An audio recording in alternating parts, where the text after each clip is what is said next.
All well? यहाँ से सब ठीक है बेटा, यहाँ से सब कुछ ठीक जा रहा है ऑलमोस्ट।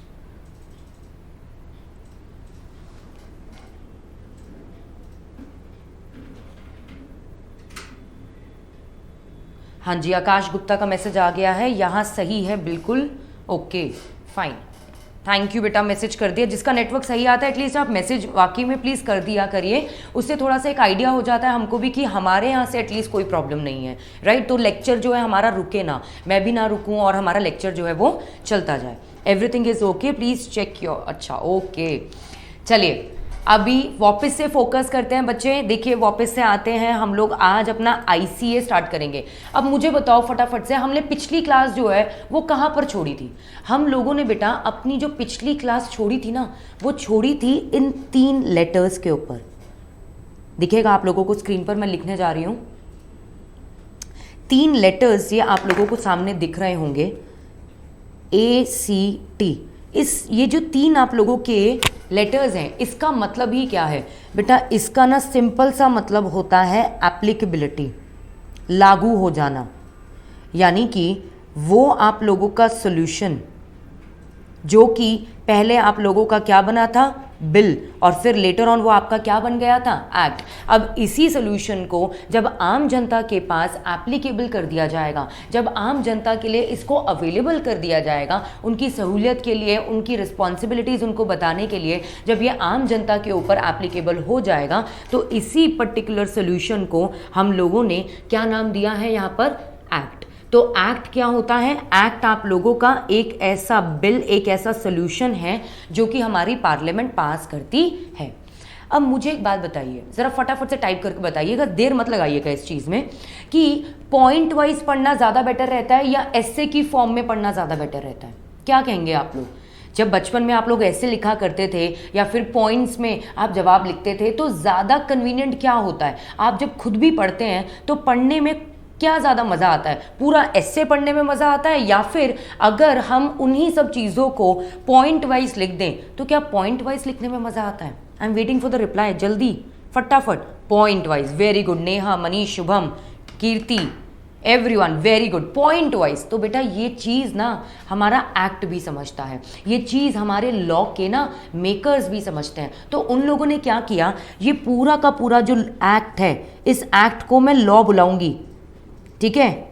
लेकिन मैं अभी भी एक बात आप बच्चों को आज क्लियर कर रही हूं, अभी इसकी डिटेल नहीं दूंगी, वो ये कि लॉ का मतलब सिर्फ एक्ट नहीं होता। लॉ एक बहुत बड़ी टर्म है, ठीक है। लॉ के अंदर इंग्लिश लॉ भी आता है, आपका इंडियन लॉ भी आता है, कस्टम्स भी आता है और जुडिशियल प्रेसिडेंट्स भी आते हैं। तो एक्ट हमारा क्या है? लॉ है। इस एक्ट को पढ़ने के लिए, इस एक्ट को प्रॉपर समझने के लिए क्या किया जाता है? इसको बेटा पॉइंट वाइज, इसको डिवाइड कर दिया जाता है।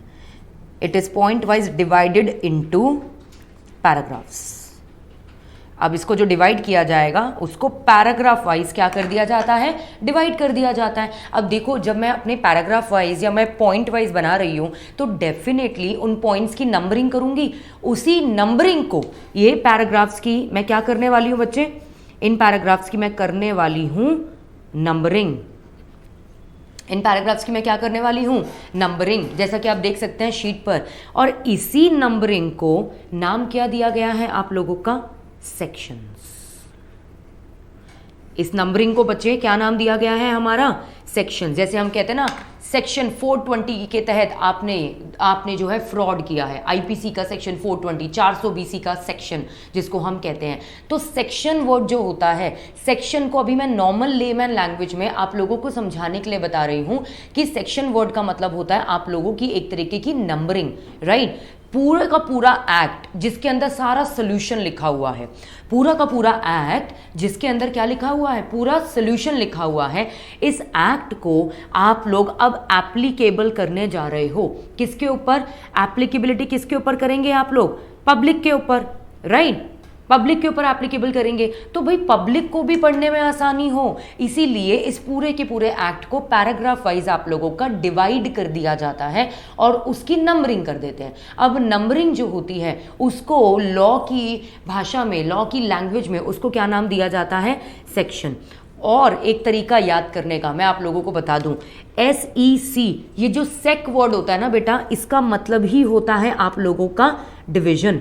जैसे हमारा नोएडा जो है बहुत बड़ा है, तो हम नोएडा को कहते हैं Noida sector number 1, Noida sector number 21। इसी तरीके से हमारे दिल्ली में द्वारका जो है वो बहुत बड़ा है, तो उस पूरे के पूरे द्वारका को भी सेक्टर वाइज डिवाइड कर दिया गया। तो सेक्टर 1, सेक्टर 2, सेक्टर 21, सेक्टर 25 या व्हाटएवर। तो पूरा का पूरा आप लोगों का कहते हैं ना, ब्रिटिशर्स का एक रूल था। अभी आ रहे बेटा सबसेक्शन और क्लॉजेस पर भी। ब्रिटिशर्स का क्या था? एक रूल था, डिवाइड एंड रूल, मतलब विभाजन करो और फिर कंट्रोल करो।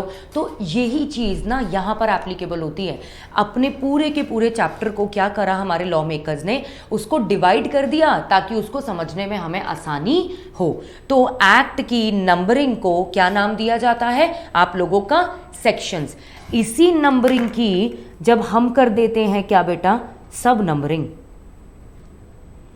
सब, हम इसको यहां पर मेंशन कर लेते हैं। इसी नंबरिंग की जब हम लोग करते हैं सब numbering, it's become easy after, Shubham बिल्कुल सही बोल रहे हैं, it becomes easy after division. तो इसी नंबरिंग की जब हम करते हैं सब नंबरिंग, तो सेक्शंस के भी बेटा बन जाते हैं क्या? सब सेक्शंस। अच्छा, इन आप लोगों के सेक्शन से सब सेक्शन भी निकलता है और इससे आप लोगों का क्लॉज भी निकलता है। हम देखो, सब सेक्शन से भी क्लॉज निकलता है। क्लॉज क्या होता है वो मैं इन डिटेल्ड अभी नहीं कराऊंगी, क्योंकि मैंने अभी आप लोगों के साथ एक्ट ही शुरू नहीं किया है। अभी हम सिर्फ उतना करेंगे जितना हमारी अगली क्लास के लिए या आज की क्लास के लिए ज़रूरी है, क्योंकि अगर मैंने आपको वो बता दिया जो मुझे 5th क्लास में करवाना है बच्चे, तो आज की क्लास जो है वो आप लोगों की बेकार हो जाएगी। तो अभी बस इतना जानिए, जो भी एक्ट आपका पार्लियामेंट में बना वो था प्रॉब्लम का सोल्यूशन। उसको पैराग्राफ वाइज डिवाइड किया गया, उसकी नंबरिंग करी गई, उस नंबरिंग को आप लोग क्या बुलाते हैं? सेक्शंस। और वो सेक्शंस के जो सब सेक्शंस होते हैं, नंबरिंग की जो सब नंबरिंग है, उसको क्या नाम दिया गया है? सेक्शंस के सब सेक्शंस। तो आप लोगों के सेक्शन से सब सेक्शंस भी निकलते हैं और साथ साथ हम लोगों के सामने क्या आ जाते हैं? क्लॉजेस। क्या आते हैं हम लोगों के सामने? क्लॉजेस। बस अभी इतना याद रखिएगा। तो अब मैं आप लोगों के सामने प्रेजेंट करने जा रही हूँ आज का हमारा फर्स्ट चैप्टर, आज का हमारा जो नया टॉपिक, या फिर हम इसको कहें हमारे लॉ के पूरे सिलेबस का सबसे पहला चैप्टर, जो बहुत ही खूबसूरत, थोड़ा लेंदी लेकिन बहुत स्कोरिंग, थोड़ा लेंदी बहुत स्कोरिंग और बहुत बहुत बहुत ज़्यादा इंटरेस्टिंग चैप्टर है हम लोगों का ये। इस चैप्टर का नाम है, जैसा कि अब आप पीपीटी पे देख सकते हैं सामने, चैप्टर का नाम क्या है हम लोगों का? The Indian contract act 1872। नाम ही क्या है? अभी मैंने सिर्फ नाम लिखा है आप लोगों के सामने। क्या नाम है इसका? The Indian contract act 1872। अब इस पर्टिकुलर अगर मैं एक्ट के बारे में बात करूं, आप लोग देखिएगा ज़रा शीट पर, मैं आप लोगों के लिए दोबारा से इसका नाम लिख रही हूं अपने। देखिए, ये जो अब आप लोग लिखने जा रहे हैं इसको फ्रेश शीट से लिखिएगा बेटा। Give respect and take respect. अपने सब्जेक्ट को पूरी इज्जत दीजिएगा। एक अच्छा सा नीट एंड क्लीन प्रॉपर सा, मैंने ये नहीं बोला महंगा वाला, नॉर्मल एवरेज सा एक अच्छा एक सेपरेट रजिस्टर लॉ का लगाइएगा ज़रूर। अभी तक जो मैंने आपको करवाया वो आप लोगों का एक सेपरेट पार्ट था। अब जो मैं आपको करवाने जा रही हूँ ये बिल्कुल एक फुल फ्लेज आपका एक फ्रेश टॉपिक है, तो इसको फ्रेश पेज से लिखना शुरू करिएगा। इसका नाम क्या है टॉपिक का? द इंडियन, बेटा मैम कभी कभी सेक्शन के बाद सब सेक्शन नहीं क्लॉज ही रहता है बस। क्यों? तो मैंने आपको बोला तो सही कि सेक्शन से बेटा सब सेक्शन भी निकलते हैं और सेक्शन से क्लॉजेस भी निकलते हैं। जैसे कि आप लोगों का है section number 2 clause H, contract की डेफिनेशन, उसमें सब सेक्शन है ही नहीं, तो मैं बताऊंगी आपको, उसकी टेंशन मत लीजिए। अभी बस इतना जानिए कि आप लोगों के पूरे एक्ट को जो है वो डिवाइड कर दिया जाता है। किसके बेसिस पे उसको डिवाइड कर दिया जाता है? आप लोगों का नंबरिंग उसकी करी करी जाती है पैराग्राफ वाइज, और वो नंबरिंग को क्या नाम दिया गया है, सेक्शंस। वापस से आइए फटाफट से, हमारे चैप्टर का नाम क्या है, the Indian contract Act. Ravi show me on the screen whether it's visible properly, right. नाम क्या है देखिए जरा, द इंडियन कॉन्ट्रैक्ट एक्ट 1872। अब देखो मैं ना ये पूरी कहानी आप लोगों के सामने, मैंने सिर्फ नाम लिखा है, अब ये जो पूरा नाम है हम इसको एक एक करके पढ़ते हैं। आप लोगों को मैं पीछे से शुरुआत करती हूँ। यहाँ पर आप लोगों को ये 4 नंबर्स दिख रहे होंगे 1872। आपको क्या लगता है ये मेरा ईयर ऑफ बर्थ होगा या रवि हमारे जो बैठे हुए हैं इनका ईयर ऑफ बर्थ है? मतलब रवि हमारे 1872 में पैदा हुए हैं, या मैं 1872 की पैदाइश हूँ, या फिर आप में से कोई 1872 का बॉर्न है? नहीं बेटा, 1872 जो है ये हम लोगों का क्या है, ये साल ही है, मगर ये किसका साल है? ये साल है इंडियन कॉन्ट्रैक्ट एक्ट का। यानी कि आपका एक्ट का मतलब मैंने आप सबको बताया था, एक्ट का मतलब मैंने आपको क्या बताया था, इसका मतलब होता है लॉ। ये लॉ आपका कौन से साल में आया, वो जो साल होता है ना हमेशा आपके एक्ट के बाद लिखा होता है।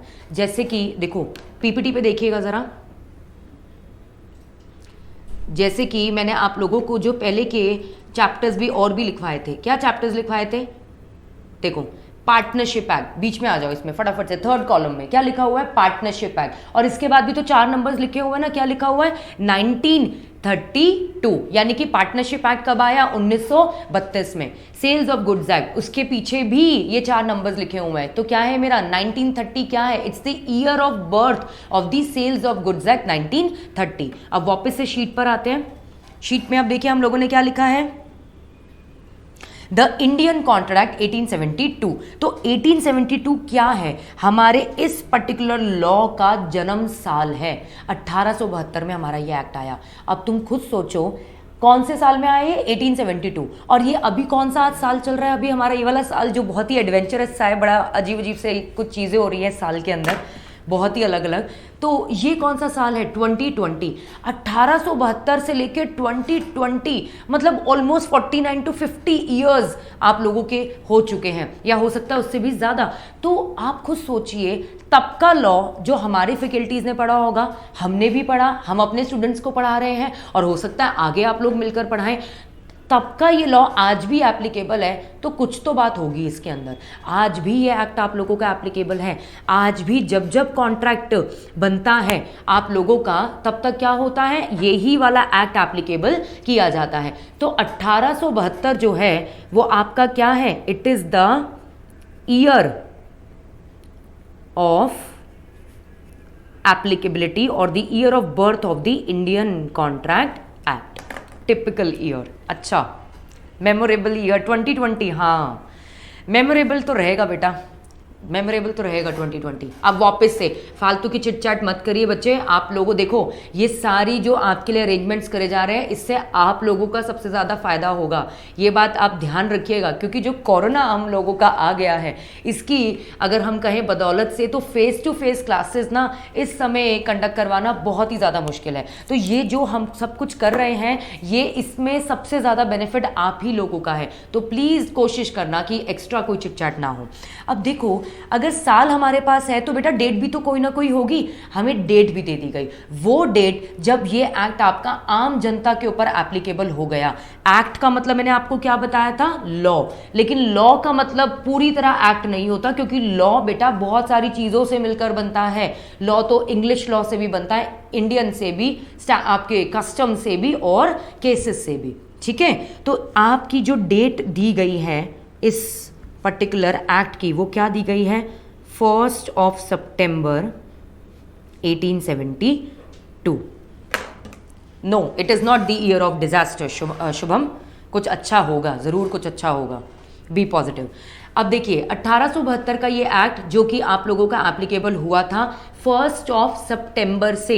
1 सितंबर के बाद अब जब भी कॉन्ट्रैक्ट बनेंगे, 1 सितंबर के बाद जब जब कॉन्ट्रैक्ट बनेंगे, तो आपको कौन सा कानून जो है वो लागू करना पड़ेगा, इंडियन कॉन्ट्रैक्ट 1872। अब वापस से आइए, देखो मैं सिर्फ अभी नाम के ऊपर फोकस करूँ, हेडिंग लिखी आपके सामने चैप्टर की, द इंडियन कॉन्ट्रैक्ट। 4 नंबर जो पीछे के थे ये हम लोग कर चुके। एक्ट क्या है, लॉ। 1872 क्या है, date of the year of the applicability. Contract word मैं अभी नहीं बता रही हूं, सबसे एंड में मैं कॉन्ट्रैक्ट वर्ड ही सिखाऊंगी आप लोगों के सामने। एक और ये जो 2 वर्ड्स लिखे हैं इसका मतलब क्या है, द इंडियन। ऑब्वियसली इसका मतलब आप सबको पता ही होगा, मतलब कॉन्ट्रैक्ट से जुड़ा हुआ आपके भारतीयों के ऊपर जो एप्लीकेबल हो रहा है उस एक्ट का नाम क्या है, the Indian contract act 1872।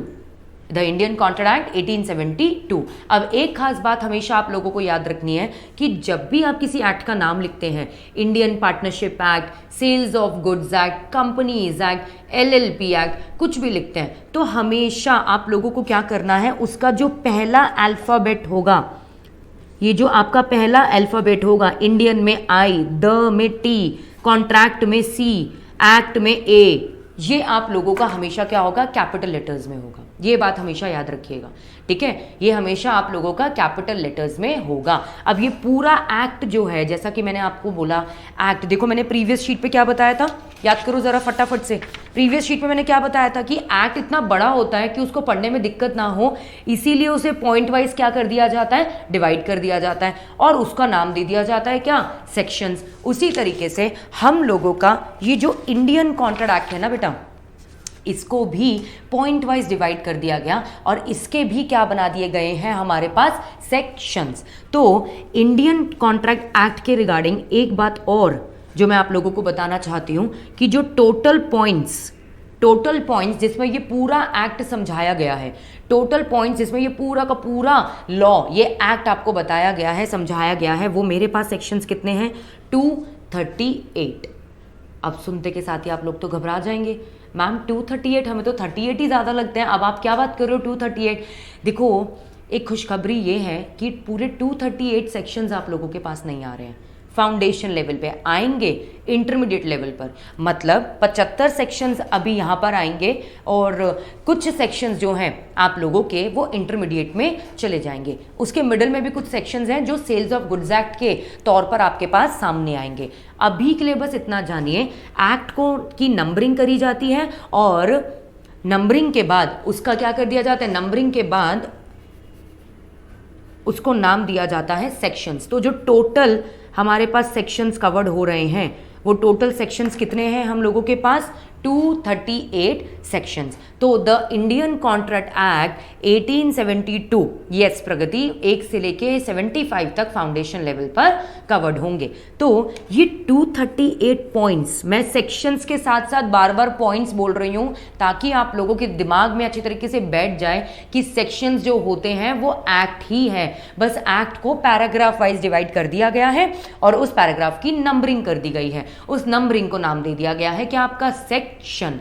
Clear है इतनी बात? तो 1 से लेकर 75 तक आप लोगों के जो सेक्शंस होंगे, जो पॉइंट्स होंगे, जो नंबरिंग होगी, वो आपके पास सीए फाउंडेशन में कवर्ड होगी, ठीक है। इसके बाद भी आप लोगों के सेक्शन नंबर 76 से लेकर 123 ये आपका बन चुका है सेल्स ऑफ गुड्स एक्ट। बताऊंगी, अभी इसके बारे में ज़्यादा कुछ दिमाग मत लगाइएगा क्योंकि हम लोगों को फोकस करना है 1 से लेके 75 सेक्शंस के ऊपर। इंडियन कॉन्ट्रैक्ट याद है मैंने बताया था कितने मार्क्स का आता है ये, 15 से 18 मार्क्स का, मतलब 60 मार्क्स से अगर कोई चैप्टर 18 मार्क्स की एवरेज रख रहा है तो अपने आप सोच लो बच्चे कि वो चैप्टर कितना ही इंपॉर्टेंट होगा, कितना ज़्यादा। और ये 18 मार्क्स में सिर्फ ये 75 सेक्शंस, तो इट्स अ गुड डील ना। अगर 238 सेक्शंस होते और फिर 18 मार्क्स का आ रहा होता तब तो हम समझते कि यार ये तो बड़ी टॉर्चर वाली बात हो गई, लेकिन अगर सिर्फ है 75 सेक्शंस और उससे आपको हासिल हो जाएंगे कितने, पूरे 15 से 18 मार्क्स, तो don't you think it's a good deal, it's a very good deal, right. अब आती है बात सेक्शन नंबर 124 से लेके 238। बेटा ये जो सेक्शंस हैं ये आप लोग तब पढ़ेंगे जब आप लोग फाइनली कहाँ पहुँच जाएंगे, सीए इंटरमीडिएट में। ठीक है, कहाँ पहुंचेंगे आप लोग? सीए इंटरमीडिएट में। तो अभी बस इतना जानिएगा, ये थोड़ा सा एक स्ट्रक्चर आप लोगों के साथ शेयर करा है। इसी स्ट्रक्चर में एक और लास्ट बात, फिर हम पढ़ना शुरू करेंगे मैडम कॉन्ट्रैक्ट ही क्या होता है। आप तो पढ़ाए जा रहे हो, कॉन्ट्रैक्ट एक्ट में 75 सेक्शंस पढ़ने हैं, कॉन्ट्रैक्ट एक्ट में टोटल 238 सेक्शंस होते हैं। कॉन्ट्रैक्ट एक्ट का जन्म हुआ था 1 सितंबर 1872 को, राइट। तो ये जो आपका एक्ट है फाइनली, ये इसमें कॉन्ट्रैक्ट है क्या, तो कॉन्ट्रैक्ट पढ़ेंगे उससे पहले last and a very very very important point, वो क्या? हाँ बेटा, ओमिट कर दिए ना, ओमिट कर दिए तभी तो आपका सोगा बना है। लेकिन ओमिट करने का मतलब ये है कि नंबरिंग जो स्लॉट है ना, नंबरिंग, वो नंबरिंग अभी भी आईसीए के अंदर है, ब्लैंक है मगर नंबरिंग है। इसीलिए तो हम कहते हैं ना टोटल 238 सेक्शंस। टेंशन ना लो, उसको और डिटेल में करेंगे। लेकिन सोगा के लिए, सोगा के रिगार्डिंग हम लोग आईसीए नहीं पढ़ते हैं, उसके लिए अलग से एक्ट है, सेल्स ऑफ गुड्स एक्ट 1930। वापस से आते हैं, हाँ जी, हाँ शुभम, ठीक है। Last but not the least, area of applicability. ये सारे पॉइंट्स आप लोगों को अपनी बुक के अंदर लिखने हैं। मैं भी लिख रही हूँ आप लोगों के साथ, आपको दिख रहा होगा, और बच्चे आपको भी लिखना है। ये बिल्कुल फ्रेश पेज से स्टार्ट हुआ है हमारा आज इंडियन कॉन्ट्रैक्ट एक्ट। क्या है? Area of applicability. Area of applicability,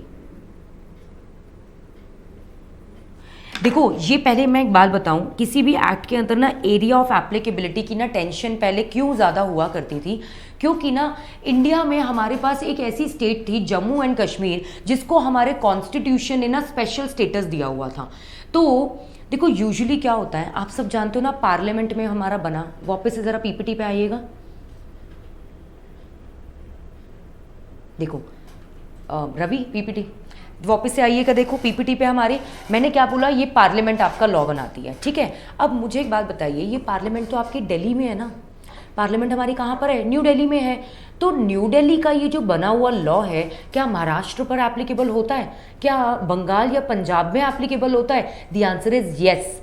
हमारी ये पार्लियामेंट जो है वो कहाँ पर है? दिल्ली में है। लेकिन इसके पास इतनी पावर है कि जो भी कानून पार्लियामेंट ये हमारी दिल्ली में बैठकर बनाती है, ये कानून सबके ऊपर एप्लीकेबल हो जाता है, ऑल ओवर दी इंडिया। कहाँ एप्लीकेबल होता है? All over the India. यानी कि माना कि हमारा इंडियन कॉन्ट्रैक्ट जो है, जैसे मान लेते हैं ये दिल्ली में ही हमारा, न्यू दिल्ली में, वैसे तो ये 1872 का बना हुआ है, 1872 का, ब्रिटिशर्स के टाइम का। कहने का क्या मतलब, इंडियन कॉन्ट्रैक्ट एक्ट जो है जितना एप्लीकेबल होता है न्यू दिल्ली पर, उतना ही एप्लीकेबल होता है किसी और दूसरी स्टेट पर। अगर मान लो मैं जो हूँ प्रगति के साथ एक कॉन्ट्रैक्ट फॉर्म कर रही हूँ, ठीक है, मैं और प्रगति मिलकर एक कॉन्ट्रैक्ट फॉर्म कर रहे हैं, प्रगति को मैं अपना ये लैपटॉप बेचने जा रही हूँ और प्रगति उस लैपटॉप को खरीदने जा रही है, तो हम कहीं ना कहीं एक कॉन्ट्रैक्ट फॉर्म कर रहे हैं। वो कॉन्ट्रैक्ट चाहे से मैं दिल्ली में बनाऊँ, वो कॉन्ट्रैक्ट चाहे से मैं मुंबई महाराष्ट्र में बनाऊँ, राइट, या फिर वो उस कॉन्ट्रैक्ट को मैं बनाऊँ जम्मू एंड कश्मीर में, कहीं पर भी कोई ना कोई कानून तो फॉलो करना पड़ेगा। अपने मन की मर्जी तो नहीं कर सकते आप। तो जो कानून फॉलो किया जाएगा उसका नाम क्या है? The Indian contract act 1872। तो एरिया ऑफ एप्लीकेबिलिटी जानना इसलिए इंपॉर्टेंट होता है ताकि हम ये जान सकें। देखो हमारे पास ना कई लॉज होते हैं जो स्टेट लॉज होते हैं। जैसे लॉकडाउन की सिचुएशन जब से बिगड़ गई, राइट, केसेस इतने ज़्यादा आने लगे कि हमारे सेंट्रल गवर्नमेंट ने क्या कहा कि अब हम स्टेट्स के ऊपर छोड़ते हैं कि वो अपनी स्टेट्स को कैसे हैंडल करते हैं, कहाँ लॉकडाउन करना है, कहाँ नहीं करना है, इसका डिसीजन स्टेट्स के ऊपर छोड़ दिया गया, ठीक है, क्योंकि हर मिनिस्टर अपने स्टेट की सिचुएशन ज़्यादा अच्छे तरीके से समझता है। तो स्टेट लॉज भी होते हैं, राइट, मुंबई का लॉ मुंबई पे, महाराष्ट्र का लॉ महाराष्ट्र पर ही एप्लीकेबल हो रहा है, या दिल्ली का लॉ दिल्ली पर ही हो रहा है, या फिर आपका बंगाल का लॉ जो है वो बंगाल पर ही एप्लीकेबल हो रहा है। लेकिन आपके जो सेंट्रल लॉज होते हैं सेंट्रल गवर्नमेंट के द्वारा, पार्लियामेंट, आप पार्लियामेंट उसको सेंट्रल लॉ ही इसलिए बुलाते हैं क्योंकि it is applicable all over the India. All over the India का मतलब यहाँ पे अब जब मैं पूछूंगी, जब मैं लिखूंगी area of applicability, area of applicability, तो बताइए अब मैं यहाँ पे क्या लिखने वाली हूँ? Applicable whole of the India. मतलब अब मैं कॉन्ट्रैक्ट चाहे से प्रगति के साथ मैं कॉन्ट्रैक्ट दिल्ली में बनाऊं, चाहे से मैं महाराष्ट्र चली जाऊं, चाहे से जम्मू एंड कश्मीर ही क्यों ना जाऊं, अगर कल को कोई भी प्रॉब्लम हुई हम लोगों के बीच में या कोई भी कानून अगर एप्लीकेबल होगा तो वो कौन सा एप्लीकेबल होगा? The Indian contract act. जो बच्चे पुराने हैं या फिर जिनको शायद थोड़ा सा आइडिया इसके बारे में, पहले जम्मू एंड कश्मीर को ये एक्ट एप्लीकेबल नहीं था, तो ज़्यादातर हम लिखा करते थे this act is applicable whole of the India excluding the state of Jammu and Kashmir. माने जम्मू एंड कश्मीर एक स्पेशल आपकी ना स्टेट मानी जाती थी, सेक्शन 3 आर्टिकल 370 के हिसाब से, कॉन्स्टिट्यूशन ऑफ इंडिया। सुना है ना कॉन्स्टिट्यूशन के बारे में? सुना है या कभी ये बोलो नहीं मैम कुछ सुना हुआ सा तो लग रहा है, कुछ शायद 26 जनवरी को हुआ था। कब हुआ था? 26 जनवरी या 26 नवंबर या फिर 26 फरवरी? कब हमारा कॉन्स्टिट्यूशन कब पास हुआ था? बताइए कॉन्स्टिट्यूशन कब पास हुआ था गाइस? शुभम, सिमरन, कीर्ति, प्रगति, टेलमी, नेहा। सुना है, शुभम कह रहा है सुना है मैम, मगर इतने गट्स नहीं है कि मैसेज कर दे। बेटा मैसेज करके ये बताओ ये कब पास हुआ था? 15 अगस्त को कॉन्स्टिट्यूशन कब पास हुआ था? बताइए जल्दी से फटाफट। चलिए थैंक गॉड। मैं सोचती थी 26 जनवरी आप लोग सिर्फ इसलिए मनाते हैं कि अच्छे से प्रॉपर एक छुट्टी मिल गई है, सोना है, मगर हमारे बच्चे इतने मैच्योर हैं, उनको पता है। तो बेटा ये जो कॉन्स्टिट्यूशन हमारा पास हुआ था, इसके आर्टिकल 370 में सुनिएगा, जम्मू कश्मीर को स्पेशल स्टेटस था, मगर मोदी सरकार की मदद से वो स्पेशल स्टेटस हटा दिया गया और जम्मू एंड कश्मीर के लोग भी अब हमारी ही तरह, हमारे ही वो भाई कहलाएंगे, वो हमारी ही देश का पूरा प्रॉपर हिस्सा कहलाएंगे। यानी कि जो भी कानून आपकी बाकी स्टेट्स पर एप्लीकेबल है, वो पूरा कानून उतना ही जम्मू एंड कश्मीर के ऊपर एप्लीकेबल है। अब आइए, ये आई होप आप सभी लोगों ने,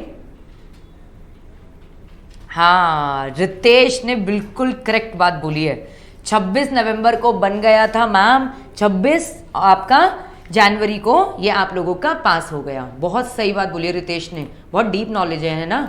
चलिए आइए देखो इंडियन कॉन्ट्रैक्ट, आप पीपीटी पर देखिएगा, पीपीटी पे देखिएगा आप लोगों को क्या क्या बातें बताई जा रही हैं। यहाँ पर हम लोगों का जो डेट ऑफ एप्लीकेबिलिटी है वो कौन सी है? 1 सितंबर 1872। मैंने बताई दी आप लोगों को। एरिया ऑफ एप्लीकेबिलिटी क्या है हमारा? होल ऑफ द इंडिया, मतलब this act is applicable to whole of the India. ठीक है, कितने सेक्शंस कवर्ड होते हैं इसके अंदर? मैम इसके अंदर कवर्ड होते हैं टोटल कितने सेक्शन? सेक्शंस का मतलब क्या था? नंबरिंग थी मैम, क्योंकि एक्ट जो होता है इतना बड़ा होता है, उसको पढ़ने के लिए उसको पैराग्राफ वाइज डिवाइड कर दिया जाता है। उस पैराग्राफ की नंबरिंग को हम लोग क्या बुलाते हैं? अपना सेक्शंस। ठीक है, अब सेक्शन 238 आपके ये जो सेक्शंस हैं, इसमें से सेक्शन नंबर 1 से लेके 75 तक, ये तो गुड न्यूज़ हो गई आप लोगों के लिए, जो आप लोगों के ऊपर, आप सभी बच्चों के ऊपर एप्लीकेबल है। सीए फाउंडेशन के ऊपर ओनली एंड ओनली 75 सेक्शंस यूं हो जाएंगे ऐसे झटपट, पता भी नहीं चलेगा। सबसे बड़ा चैप्टर है बेटा ये इंडियन कॉन्ट्रैक्ट। ठीक है, ये सरकाज़म था। चलिए अब फटाफट से थोड़ा सा Indian contract as compare to ना अदर आप लोगों के जो चैप्टर्स हैं, इंडियन कॉन्ट्रैक्ट थोड़ा सा लेंदी है, मगर कवरेज भी तो देखो ना कितनी अच्छी है। पूरे मतलब 15 से 18 मार्क्स का आ रहा है यार, तो इंपॉर्टेंस तो देनी पड़ेगी ना उतनी हम लोगों को। आइए तो सामने स्क्रीन पर देखिए, the Indian contract 1872, year of applicability, area of applicability, total number of sections जो इसमें कवर्ड होते हैं वो भी पढ़ लिया।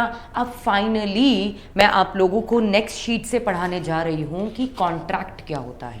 आइए ज़रा शीट देखते हैं, प्लीज़ इसको लिखिएगा साइड बाय साइड लिखने की।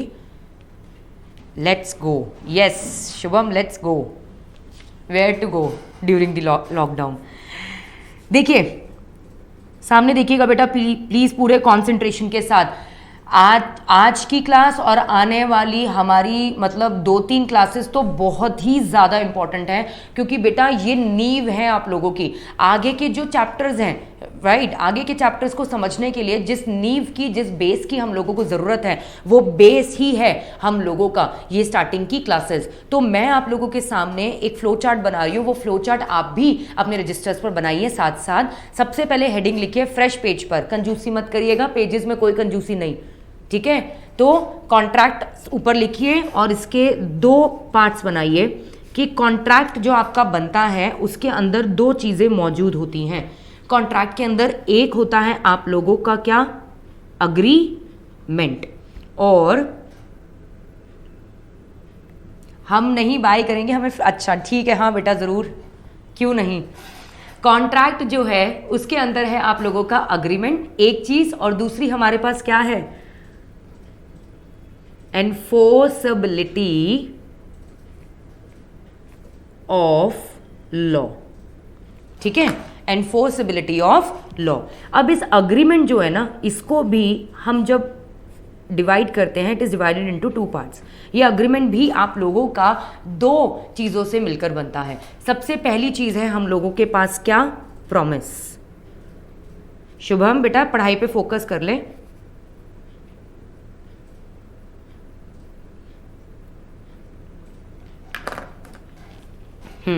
अब देखिए सामने सबसे पहले मैंने क्या लिखा, ये फ्लो चार्ट अपने रजिस्टर्स पे बनाइएगा बच्चे। सबसे पहले मैंने लिखा कॉन्ट्रैक्ट, उसकी निकल गई 2 ब्रांचेस। ठीक है, एक चीज जो हमें चाहिए कॉन्ट्रैक्ट बनाने के लिए वो है अग्रीमेंट, और दूसरा पार्ट जो मुझे चाहिए वो क्या है, एनफोर्सेबिलिटी ऑफ लॉ। सबका साथ सबका विकास, जरूर। अग्रीमेंट जो होता है वो आपका, वो भी आप लोगों का 2 चीज़ों को मिलाकर बनता है। एक होता है आप लोगों का प्रॉमिस और एक होता है आप लोगों का consideration. Please do right it. Promise भी बच्चे आप लोगों का 2 चीज़ों की मदद से बनता है। एक होता है ऑफर और एक होता है एक्सेप्टेंस। अब देखो ये जो पूरा पार्ट है ना आप लोगों का लेफ्ट हैंड साइड वाला, जैसा कि आपको स्क्रीन पर दिख रहा होगा, ठीक है, ये जो लेफ्ट हैंड साइड वाला आप लोगों का पूरा पार्ट है जो कि खत्म होता है ऑफर एंड एक्सेप्टेंस के ऊपर। ये पूरा पार्ट मैं आपको कवर करवाने से पहले जो 2-3 हमारे छोटे छोटे पार्ट्स हैं ना, उन छोटे पार्टों में सबसे पहला पार्ट है एनफोर्सेबिलिटी ऑफ लॉ।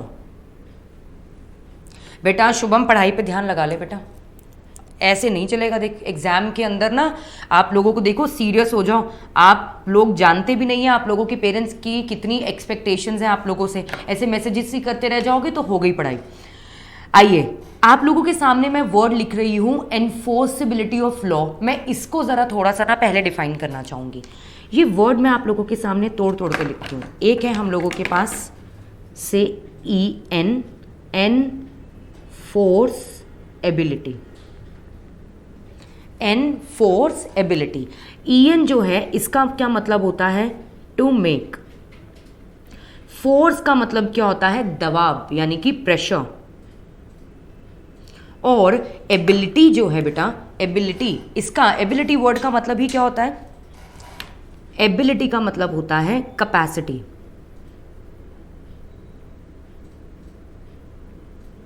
जो भी शुभम है दोनों समझ जाओ, ठीक है। तो अब आती है बात एनफोर्सेबिलिटी, एनफोर्सेबिलिटी ऑफ लॉ। मैं आप लोगों के सामने सिर्फ एक वर्ड लिखा है एनफोर्सेबिलिटी, जिसको मैंने 3 जो है पार्ट्स में डिवाइड कर दिया है। वो 3 पार्ट्स क्या है, EN, एनफोर्स एबिलिटी। EN का मतलब टू मेक, फोर्स का मतलब प्रेशर, और एबिलिटी का मतलब ही क्या हो जाता है आपका दबाव। यानी कि आप लोगों का, हम पढ़ने जा रहे हैं कोई ऐसी चीज़ जहाँ पे लॉ का प्रेशर होगा। इस पार्ट को बस अभी इतना ही लिखिएगा और हम इसको पढ़ेंगे फिर और आगे डिटेल में। नेक्स्ट, अब आती है आप लोगों के पास दिख रहा है कॉन्ट्रैक्ट बना है अग्रीमेंट से और एनफोर्सेबिलिटी से, प्रॉमिस से और कंसिडरेशन से, ऑफर से एंड एक्सेप्टेंस से। यानी कि अगर मुझे शुरुआत करनी है तो मेरे लिए सबसे पहला स्टेप जो होगा एक कॉन्ट्रैक्ट को फॉर्म करने के लिए, वो सबसे पहला स्टेप क्या है मेरे पास, ऑफर। दूसरा स्टेप होगा मेरे पास उस ऑफर की एक्सेप्टेंस। ये ऑफर एंड एक्सेप्टेंस जब आपके मिल जाए तो बनता है जी प्रॉमिस। जब बदले में उस प्रॉमिस के कुछ मिल जाए तो कंसिडरेशन वर्ड का मतलब ही क्या है, देखिए कंसिडरेशन का मतलब क्या है, समथिंग इन रिटर्न। लिखिएगा प्लीज सब साथ में बच्चे, without wasting time. Consideration word का मतलब क्या है, समथिंग इन रिटर्न, मतलब बदले में कुछ मिलना। तो ऑफर एंड एक्सेप्टेंस हो गया पहला स्टेप, ये बन गया हम लोगों का प्रॉमिस। ठीक है, प्रॉमिस में जब आप लोगों का ऐड हो जाता है क्या, कंसीडरेशन, तो हम कहते हैं बन गया है अग्रीमेंट। और इसी अग्रीमेंट के अंदर अगर ऐड हो जाए आपकी क्या, एनफोर्सेबिलिटी ऑफ लॉ, तब मैं कहती हूं बच्चे हम लोगों के पास, हम लोगों के सामने एक पर्टिकुलर अग्रीमेंट आया है जिसका नाम है हमारे पास क्या, कॉन्ट्रैक्ट। इसको और डिटेल में इस शीट पर हम लोग वापस से आएंगे। पहले ना अब एक छोटा सा एग्जाम्पल लेते हैं, 2 एग्जाम्पल लेते हैं साथ साथ। क्या एग्जाम्पल्स हैं देखिए, आइए ज़रा स्क्रीन पर आपके सामने मैं लिख रही हूँ एग्जाम्पल नंबर 1 और यहाँ साथ साथ मैं आप लोगों को करवाऊँगी एग्जाम्पल नंबर 2। एक मैं करवाऊँगी एग्जाम्पल नंबर 1 और एक मैं करवाऊँगी एग्जाम्पल नंबर 2, ठीक है। अब देखो क्या हुआ, एक कॉन्ट्रैक्ट है जो कि ना मैं क्या हुआ एक्चुअल में ना, मुझे ना मेरे पास मेरी अपनी एक कार है, ठीक है। मुझे उस कार को ना बेचना था। अब मुझे समझ में नहीं आ रहा था कि मैं कहाँ बेचूं। आई थॉट कि अब मैं एक नई कार परचेज कर लेती हूँ, तो जो मेरी पुरानी कार है उसको मैं क्या कर देती हूँ, उसको मैं सेल ऑफ कर देती हूँ। तो मैं ऐसी डिस्कशन कर रही थी घर पर बैठकर, भैया भाई है, पापा है, मम्मी है, सबके साथ हम डिस्कशन कर रहे हैं। तो भाई मुझे कहता है कंसिडरेशन मतलब सिर्फ प्राइस होता है क्या? शुभम बताऊंगी अभी बेटा, कंसिडरेशन का मतलब सिर्फ ये वाला प्राइस नहीं होगा। कंसिडरेशन का मतलब होता है इन रिटर्न, बदले में चाहे वो कुछ भी मिल रहा है, चाहे से वो मनी की फॉर्म में या काइंड की फॉर्म में। वापस से आप पहले उस ट्रैक पर आओ बेटा जो अभी चल रहा है, क्योंकि फिर बच्चों के लिए भी दिक्कत हो जाएगी। देखो क्या पहला एग्जाम्पल मैंने आप लोगों से क्या लिया कि as I was discussing in my house in my home कि मुझे ना अपनी कार बेचनी है। तो मेरा भाई मुझे कहता है कि अरे इसमें क्या टेंशन लेने वाली बात है, मैं बिकवा दूंगा तेरी कार, ठीक है। तू मुझे अपनी कार की चाबी दे देना और मैं जो हूँ उस कार की जो है डीलिंग करवा दूंगा, एंड देन जो भी पैसा आएगा वो पैसा जो है वो मैं तुमको दे दूंगा। मैंने कहा अच्छा पक्का करवा देगा, बिकॉज मेरे पास टाइम नहीं हो पाता है, क्लासेस हैं तो कैसे करेंगे। तो अब क्या हुआ, मैंने अपनी तरफ से अप्रोच किया है किसको, अपने ब्रदर को, ठीक है। मैंने अपने भाई को अप्रोच किया। मैं नाम ही लिखने वाली थी मनन, चलो कोई बात नहीं, कोई भी नाम लिख सकते हैं आप। अब देखो यहाँ पर क्या हुआ, मैंने किसी को अप्रोच किया। मैंने किसको अप्रोच किया है? अपने भाई को, ठीक है। अब मैंने अप्रोच किया है, मैंने शुरुआत करी है, तो मैं कहूँगी कि मैंने क्या दिया है अपनी तरफ से एक ऑफर। मैंने क्या दिया है अपनी तरफ से? एक ऑफर। तो ऑफर गया है मेरी तरफ से, मेरी तरफ से क्या ऑफर गया है कि मैं दूंगी अपनी कार। मैं अपनी क्या दूंगी? एक कार। हाँ जी उत्कर्ष, मैं अपनी दूंगी कार। किसको? अपने भाई को, ठीक है। और मेरा भाई ने कहने को तो वो मुझे मना भी कर सकता था कि बहन मेरे पास भी टाइम नहीं है, ठीक है, मेरे भी फाइनल ईयर के पेपर्स हैं तो मेरे पास भी टाइम नहीं है, आई एम सॉरी। मगर उसने क्या कहा, उसने ऑफर के बाद एक्सेप्टेंस दे दी। यानी कि ये जो शीट आप लोगों को दिख रही है सामने, देखिएगा, ऑफर के बाद हमेशा एक्सेप्टेंस आए ऐसा कंपलसरी नहीं होता है। आपने किसी को ऑफर दिया, आपने कोई प्रस्ताव रखा, कोई प्रपोजल रखा, तो ज़रूरी थोड़ी है कि आपको एक्सेप्टेंस ही मिलेगा। ऑफर के बाद तो बेटा रिजेक्शन भी आ सकता है। क्या आ सकता है? रिजेक्शन। लेकिन अगर ऑफर के बाद आ जाती है क्या? एक्सेप्टेंस, तो हम लोग आगे बढ़ते हैं, ठीक है। तो हम लोग क्या करते हैं? आगे बढ़ते हैं। तो मैंने ऑफर दिया है किसको? अपने भाई को, ठीक है। अब मैंने जो प्रस्ताव रखा उस ऑफर को मेरा भाई रिजेक्ट भी कर सकता था, but what he has done, इसने अपनी तरफ से मुझे क्या दे दी है बेटा? एक्सेप्टेंस। क्या दी है मुझे? एक्सेप्टेंस। यानी कि ये गया मेरा ऑफर और बदले में मुझे मेरे भाई से क्या मिल गई है? एक्सेप्टेंस। तो क्या मैं इस पूरी बात को लिख सकती हूँ इस तरीके से कि ऑफर आ गया, उस ऑफर के साथ साथ क्या आ गई है? एक्सेप्टेंस। और ऑफर में एक्सेप्टेंस मिल जाए तो मैंने आप सब बच्चों को बताया था कि क्या बन जाता है मेरा? प्रॉमिस। ऑफर में अगर एक्सेप्टेंस मिल जाए तो क्या बन जाएगा वो? मेरा प्रॉमिस। तो मैंने एक प्रॉमिस कर दिया भाई से कि मैं तुमको अपना कार दूंगी, और उसने मुझे एक प्रॉमिस कर दिया कि मैं इस कार को बिकवा कर जितना भी पैसा है वो तुम्हारे हाथ में रख दूंगा। मैंने कहा ठीक है। तो एक प्रॉमिस मेरी तरफ से गया है और एक प्रॉमिस आया है मेरे ब्रदर की तरफ से, ठीक है। अब कार के बदले में मुझे क्या मिल रहा है? मैंने एक तो मैं हो गई यहाँ पर, मैंने अपनी तरफ से प्रॉमिस किया। मुझे बताओ ज़रा मैंने क्या प्रॉमिस किया कि मैं क्या देने वाली हूँ? कार। और इस कार के बदले में मुझे क्या मिलने वाला है? कार का प्राइस। तो जो भी चीज़ आपको प्रॉमिस के बदले में मिलती है, उस बदले में मिली हुई चीज़ को हम लोगों ने यहाँ पर क्या नाम दिया है? कंसीडरेशन। क्या नाम दिया है? कंसीडरेशन। यस, यही हम लोगों का ऑफर में एक्सेप्टेंस बन गया प्रॉमिस, प्रॉमिस के बदले में जो कुछ मिला वो क्या बन जाएगा? Consideration, something in return. अब प्रॉमिस अकेले मैंने थोड़ी ना किया था, प्रॉमिस तो मेरे भाई ने भी किया था। क्या प्रॉमिस किया था ब्रदर ने हमारे? कि वो गाड़ी को बिकवाकर उसका प्राइस मुझे देगा और बदले में उसको क्या मिल रही है, मेरी कार, जिसको वो आगे सेल करेगा। तो यानी कि आपको एक चीज दिख रही होगी, मेरा जो प्रॉमिस है, सामने स्क्रीन पर देखिएगा, मेरा जो प्रॉमिस है वो मेरे ब्रदर का एक्चुअल में क्या है, कंसिडरेशन, और जो मेरा कंसिडरेशन है जो मुझे मिल रहा है मेरे प्रॉमिस के बदले में, वो मेरे ब्रदर का क्या हो जाएगा, वो मान लिया जाएगा एक प्रॉमिस। अब मुझे एक बात बताइए, गाड़ी की चाबी भी ले ली भाई ने, ठीक है, और पैसे भी नहीं दिए। अब छोटा भाई है, आपको क्या लगता है मैं क्या करने वाली हूँ? मतलब गाड़ी की चाबी ले ली, घूमने निकल गया फ्रेंड्स के साथ, मूर्थल जा रहा हूँ, यहाँ जा रहा हूँ, वहाँ जा रहा हूँ, मतलब पता ही नहीं है कहाँ कहाँ जा रहा हूँ। और जिस पर्पस के लिए वो गाड़ी को लेकर गया था, जिस पर्पस के लिए वो मुझसे कार की चाबी लेकर गया था कि बहन मैं इसको बिकवा कर जो भी इसका अमाउंट है वो आप तक लेकर आऊँगा। मैम आप तो बस ऑफर किए, प्रॉमिस तो भाई ने किया है, मैंने भी तो प्रॉमिस किया है। अब उसने मुझे प्रॉमिस किया कि वो मुझे पैसा लाके देगा, मगर वो अपना प्रॉमिस तभी पूरा करेगा ना जब मैं उसको बदले में कार दूंगी। तो मैंने जो कार देने का वादा किया है वो मेरी तरफ से क्या मान लिया जाएगा, प्रॉमिस मेरी तरफ से। बच्चे देखो यहाँ पर हमारे शुभम मिश्रा ने क्या क्वेश्चन रखा, मैम आप तो बस ऑफर किए, प्रॉमिस तो भाई ने किया है। बेटा नेहा का मैसेज आया है, रवि वीडियो स्टॉप देखिएगा, ऑफलाइन सभी का ही ऑफलाइन हो गया, नेहा, शुभम, रितेश।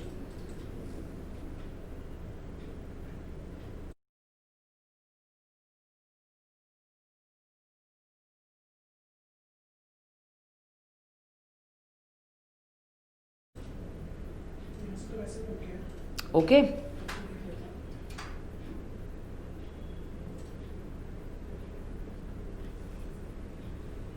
हाँ जी, हाँ प्रगति, अगर ऑफर के बाद रिजेक्शन आ जाती, यानी कि अगर मेरा, प्रगति ने सवाल किया है कि मैम ऑफर के बाद एक्सेप्टेंस आई तभी तो प्रॉमिस बनाना। हाँ ये चीज़ तो मैंने आप लोगों को पहली शीट पे ही समझाई थी, देखिए ज़रा स्क्रीन पर, तो सब ठीक है। मैम पायल का मैसेज आया है, सब ठीक है, थैंक यू बेटा, थैंक यू फॉर रिस्पॉन्डिंग। देखो हाँ जी, ओके ओके ओके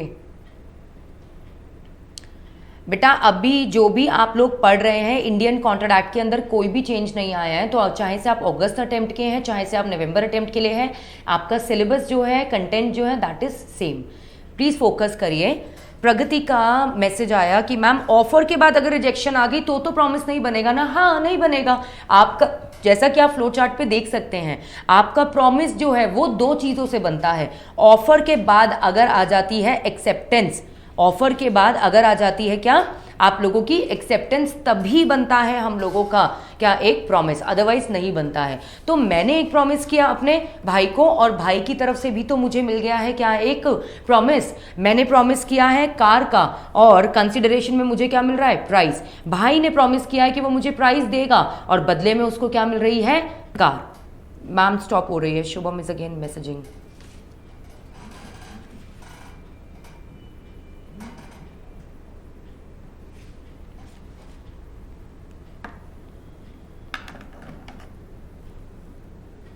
हाँ शुभम बिल्कुल सही बोल रहा है, ठीक है। अब देखिए प्लीज फोकस करिए, हम आगे बढ़ते हैं अपने एग्जाम्पल पे, वरना फ्लो टूट जाएगा बेटा, फ्लो टूट जाएगा। सुनो, मैं एक चीज़ ना आप सभी बच्चों को समझाना चाहूँगी कि जब भी हम जैसे कोई टॉपिक करते हैं ना बेटा, तो उस टॉपिक को ना थोड़ा सा कंप्लीट हो जाने दो। कभी कभी क्या होता है, हम आगे जो भी कुछ बोलने वाले हैं उसी से आप लोगों के डाउट्स जो हैं वो क्लियर आउट हो जाएंगे। एकदम से हर एक लाइन के बाद अगर डाउट पूछोगे ना तो हम जो है आगे भी नहीं बढ़ पाएंगे और आपका डाउट भी बीच में रह जाएगा। तो जब भी हम कोई कंसेप्ट करते हैं, जैसे अब मैंने आप लोगों के सामने ये एग्जाम्पल लिया, right, let me complete this example. एक बार ये कंप्लीट हो जाए, जो भी डाउट आए उसको अपने रजिस्टर पर थोड़ा सा लिख लो। हो सकता है कि जब नीति मैम आगे बोले आपका डाउट ऐसे ही क्लियर हो जाए, आपको जरूरत ही ना पड़े, ठीक है, और फिर आपको मैसेज भी ना करना पड़े, ठीक है। तो एक बार ये एग्जाम्पल कंप्लीट हो जाए, उसके बाद पूरा कंसेप्ट, जब वो नहीं होगा उसके बावजूद भी कोई डाउट होता है, देन विल डिस्कस। वापस से एग्जाम्पल पर आते हैं। नहीं, दोनों, कृष्ण कुमार शाह कहते हैं कि मैम दोनों ऑफर कर रहे हैं और दोनों एक्सेप्टेंस दे रहे हैं। नहीं बेटा, ऑफर वर्ड जो होता है ना, इसका मतलब होता है शुरुआत करना, ठीक है। इसका मतलब क्या है, शुरुआत करना, प्रस्ताव रखना, प्रपोजल रखना। तो प्रस्ताव जिसने भी रखा वो दे रहा है अपनी तरफ से ऑफर। अगर प्रस्ताव मेरा भाई मेरे सामने रखता तो यानी कि मैं क्या कर रही हूं, अगर वो प्रस्ताव कौन रखता, मेरा भाई, तो हमारे ऑफरर कौन बन जाते? मेरे ब्रदर। लेकिन ये प्रस्ताव क्योंकि मैंने रखा है तो मैं यहां पर बन जाऊंगी क्या? ऑफरर। मैं किसकी कैटेगरी में आ जाऊंगी? ऑफरर की। और मेरा ब्रदर जो है किस कैटेगरी में आ जाएगा? ऑफरी की। और डिटेल में करेंगे, इस एग्जाम्पल को पढ़िए, पहले ध्यान से सुनिएगा। ऑफर दिया गया, ठीक है, एक्सेप्टेंस भी आ गई, बन गया जी प्रॉमिस। अब मुझे एक बात बताइए, प्रॉमिस तो बन गया और बदले में भी कुछ मिल रहा है। इस पूरे के पूरे आपके एग्जाम्पल को क्या मैं ऐसे लिख सकती हूं कि मैंने दिया ऑफर, भाई की आ गई है मुझको क्या? एक्सेप्टेंस, बन गया हम दोनों के बीच में क्या? एक प्रॉमिस। ये प्रॉमिस में जब हम लोगों ने ऐड ऑन कर दिया है अपना क्या? कंसिडरेशन। प्रॉमिस में हम लोगों ने क्या ऐड ऑन कर दिया है? कंसिडरेशन। कंसिडरेशन मतलब समथिंग इन रिटर्न। तो क्या मेरे और भाई के बीच में अग्रीमेंट बन गया है या नहीं बना है? अब जो मैं सवाल करूं सिर्फ उसी का जवाब दीजिएगा, नो एक्स्ट्रा मैसेजेस अभी के लिए। एग्जाम्पल खत्म हो जाएगा, उसके बाद will take your doubts, don't worry, I am here only. अब मुझे बताइए, मेरे और मेरे भाई के बीच में अग्रीमेंट बन गया या नहीं बना? अग्रीमेंट तक पहुंचने का जो प्रोसीजर था वो हमने पूरा करा या नहीं करा? टेल मी येस और नो, टेल मी येस और नो। हाँ जी बेटा, शुभम मिगलानी, हाँ जी। शुरुआत तो एक ही जना करेगा ना। अगर दोनों जने एक साथ शुरुआत कर देना तो उसे क्रॉस ऑफर कहते हैं। जब मैं टाइप्स ऑफ ऑफर कराऊंगी तब बताऊंगी, वो इनवैलिड है। बन गया, कृष्ण कुमार शाह का मैसेज आया कि मैम अग्रीमेंट तो बन ही गया। अब अगर ऐसा कुछ हुआ कि मैंने कार की चाबी भी अपने भाई को दे दी और देने के बावजूद भी, अपनी कार की चाबी उसको दी और देने के बावजूद भी उसने क्या किया? उस कार को बेचा नहीं, उसका प्राइस मुझको नहीं दिया, सीधा अपने फ्रेंड्स के साथ घूमने निकल गया। अब मुझे बताइए ऐसे में क्या होगा? क्या होगा ऐसे में? क्या मैं अपने भाई को कोर्ट में लेकर जाने वाली हूँ? क्या मैं उसको बोलूँगी सी यू इन द कोर्ट, चल भाई अब अगले दिन सुबह कप की चाय जो है वो आपको मिलेगी, वो कहाँ पे मिलेगी? कोर्ट में मिलेगी। ऐसा कुछ होने वाला है?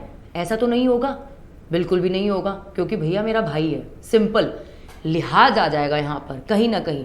मैं उसको डांट मार दूंगी, हो सकता है मैं उससे लड़ भी लूंगी, चार बातें बोल दूंगी, लेकिन उसके बावजूद भी मैं उसके खिलाफ कोई कानूनी कार्रवाई नहीं करूंगी।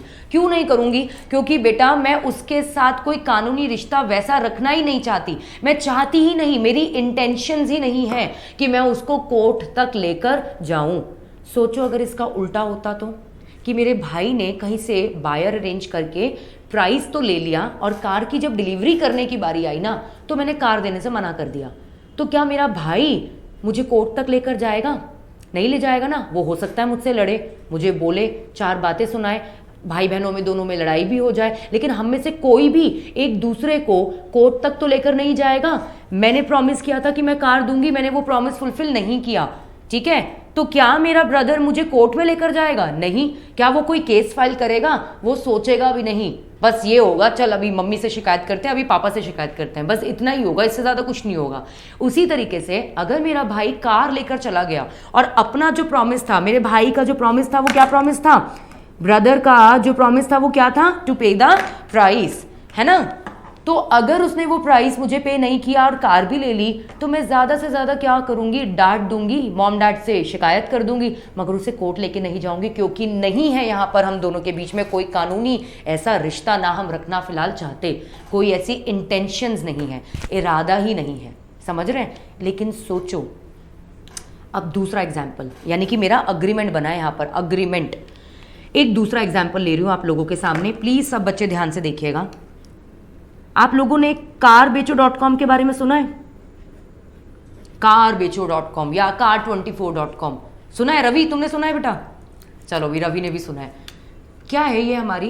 बेटा ये आप लोगों की एक ऐसी कंपनी है, ये आप लोगों की एक ऐसी ऑर्गेनाइजेशन है जो कि सेकेंड हैंड कार्स जो होती है ना उनको, उनके लिए बायर्स अरेंज करवाती है। उनके लिए क्या अरेंज करवाती है? बायर्स अरेंज करवाती है, मतलब उनको अच्छे सूटेबल प्राइस में ना आगे बेच देती है। तो मान लो ऐसी ही हमारी ना एक कंपनी थी, ठीक है, और वो कंपनी जो है हमारे चला रहे थे कोई मिस्टर एक्स। ये मिस्टर एक्स हैं, ठीक है, इनके साथ जो है अगर मैं कहूँ तो एक बिजनेस डीलिंग करने जा रही हूँ। कैसी बिजनेस डीलिंग?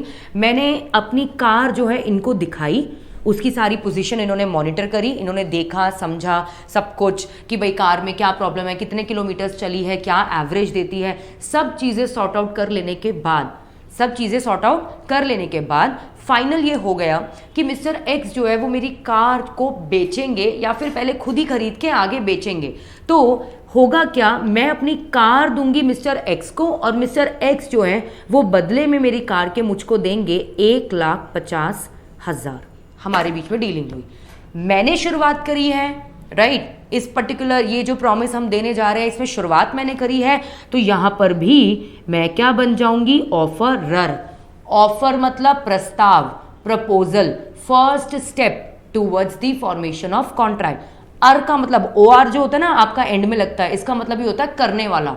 तो ऑफर देने वाले को मैं क्या बुलाती हूं, ऑफरर, ठीक है। जिसको ऑफर दिया जाता है उसे हम लोगों ने यहां पर क्या नाम रखा है, ऑफरी। तो नीति ने ऑफर दिया है किसको, मिस्टर एक्स को। अब ये मिस्टर एक्स को जो भी ऑफर दिया गया, ये जो मिस्टर एक्स को जो भी ऑफर दिया गया वो मना भी तो कर सकते थे। वो मुझे कह सकते थे कि मैम सॉरी, आपकी कार तो मुझे नहीं लगता कि 1.5 लाख में बिकेगी, ये तो बिल्कुल ही खराब हो रखी है, सॉरी नहीं बिकेगी। या फिर हो सकता है कि उससे ज़्यादा और अच्छे अमाउंट में बिकनी हो, या फिर हो सकता है मिस्टर एक्स बोले कि नहीं मैम अभी हम लोगों ने सेकेंड हैंड कार्स जो है वो खरीदना बंद कर दिया है। तो कुछ भी हो सकता है, ज़रूरी नहीं है कि ऑफर के बाद हमेशा आप लोगों का क्या आ जाएगी, एक्सेप्टेंस। लेकिन अगर ऑफर के बाद आ जाती है क्या, एक्सेप्टेंस, ऑफर के बाद क्या आ गई, एक्सेप्टेंस, यानी कि यहां पर नीति की तरफ से, मेरी तरफ से क्या गया है बच्चे, एक ऑफर, और मिस्टर एक्स जो है इनकी तरफ से क्या आ गई है, एक एक्सेप्टेंस कि हाँ मैम आपका काम हो जाएगा, आपकी कार जो है वो प्रॉपरली बिक जाएगी। अब मुझे बताइए इस पूरी सिचुएशन में भी तो आपके 2 प्रॉमिसेस हो गए और 2 ही क्या हो गए, कंसिडरेशन। 2 प्रॉमिस हैं और साथ साथ हम लोगों के पास क्या है, देखो तो 2 कंसिडरेशन। एक प्रॉमिस मैंने किया है कि मैं अपनी तरफ से क्या देने वाली हूं, अपनी कार, और उस कार के बदले में मुझको क्या मिल जाएंगे, 1,50,000। सिंपल है। मगर एक प्रॉमिस साथ साथ मुझे मिस्टर एक्स भी तो कर रहे हैं। क्या प्रॉमिस कर रहे हैं कि वो मुझे देंगे 1,50,000 और बदले में उनको क्या मिल जाएगी, मेरी कार। यानी कि ऑफर भी है यहां पर, सब देखिएगा ध्यान से। ऑफर है यहां पर, मैंने ऑफर दिया मिस्टर एक्स को, मिस्टर एक्स मना कर सकते थे मगर उन्होंने मुझे क्या दी है, अपनी एक्सेप्टेंस। ऑफर, उसके बाद क्या आ गई, एक्सेप्टेंस। अगर ऑफर में एक्सेप्टेंस मिला तो वो बच्चे मेरा क्या बन गया है, प्रॉमिस। प्रॉमिस मतलब वादा, वादा किया तो निभाना पड़ेगा। रोके जमाना चाहे रोके खुदा, तुमको कॉन्ट्रैक्ट निभाना पड़ेगा, ठीक है। ये वाला हिसाब होगा। अब देखेंगे कैसे। ऑफर में अगर एक्सेप्टेंस मिल गया तो बन गया आप लोगों का क्या, ये प्रॉमिस। अब ये प्रॉमिस में बच्चे आप लोग अपना क्या ऐड ऑन करते हैं, कंसीडरेशन। प्रॉमिस और प्रॉमिस में क्या ऐड ऑन हो गया, कंसीडरेशन। प्रॉमिस में कंसीडरेशन मिला तो बन तो गया ना मेरा आराम से यहां पर भी अग्रीमेंट। बना मेरा अग्रीमेंट या नहीं बना, पायल, शुभम मिश्रा, अनिकेत, सिमरन, प्रगति, कृष्ण कुमार शाह, सफदर रजा खान, पावरफुल नेम कितना लग रहा है, कृष्ण कुमार, हाँ जी, रितेश, बताइए जरा फटाफट से, क्या मेरे और मिस्टर एक्स के बीच में अग्रीमेंट बना या फिर नहीं बना। I am waiting for your response guys. सिर्फ हाँ या ना में जवाब दीजिए, येस और no, whether I have formed an agreement with mister X और नॉट।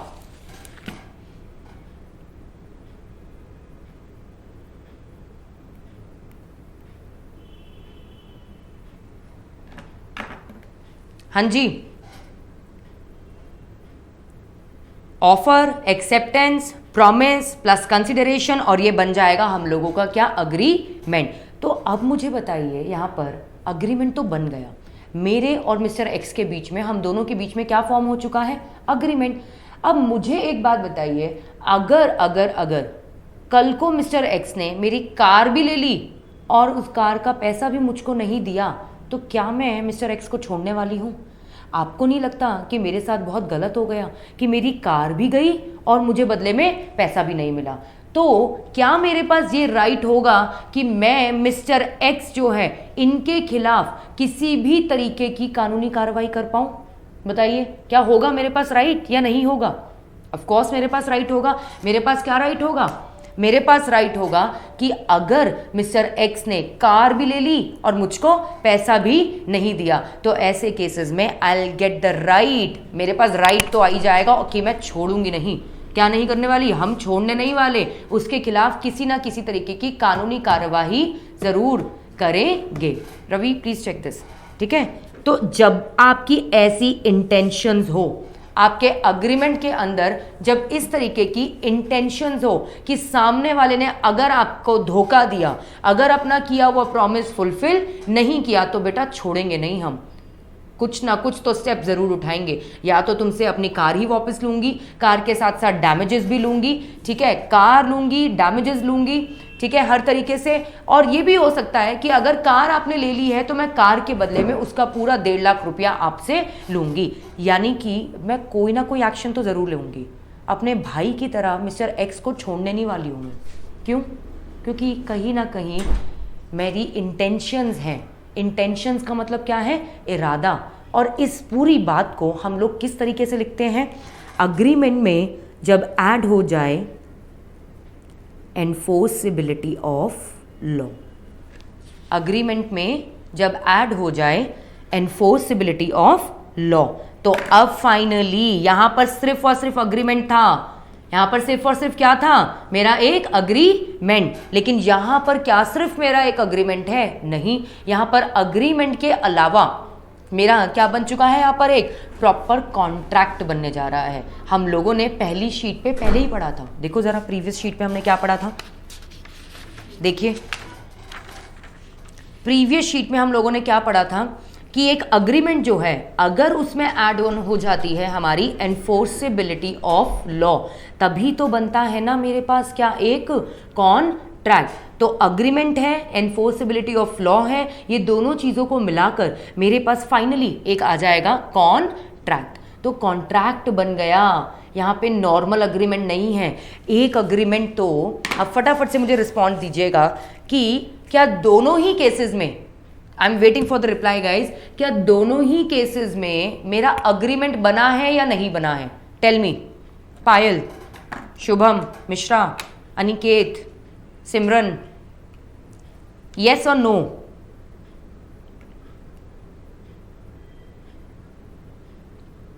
यस और नो?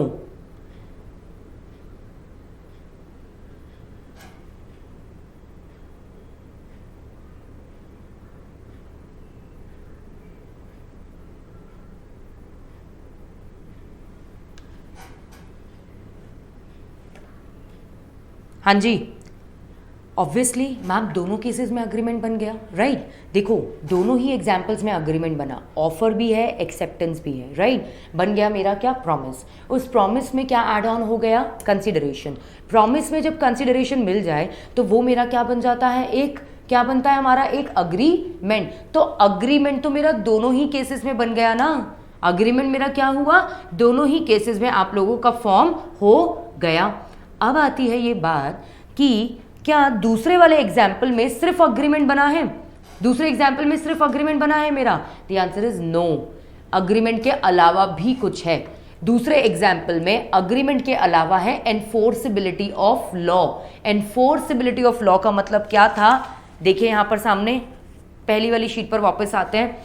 EN का मतलब था टू मेक, फोर्स का मतलब था क्या? प्रेशर। एबिलिटी का मतलब क्या था? Capacity.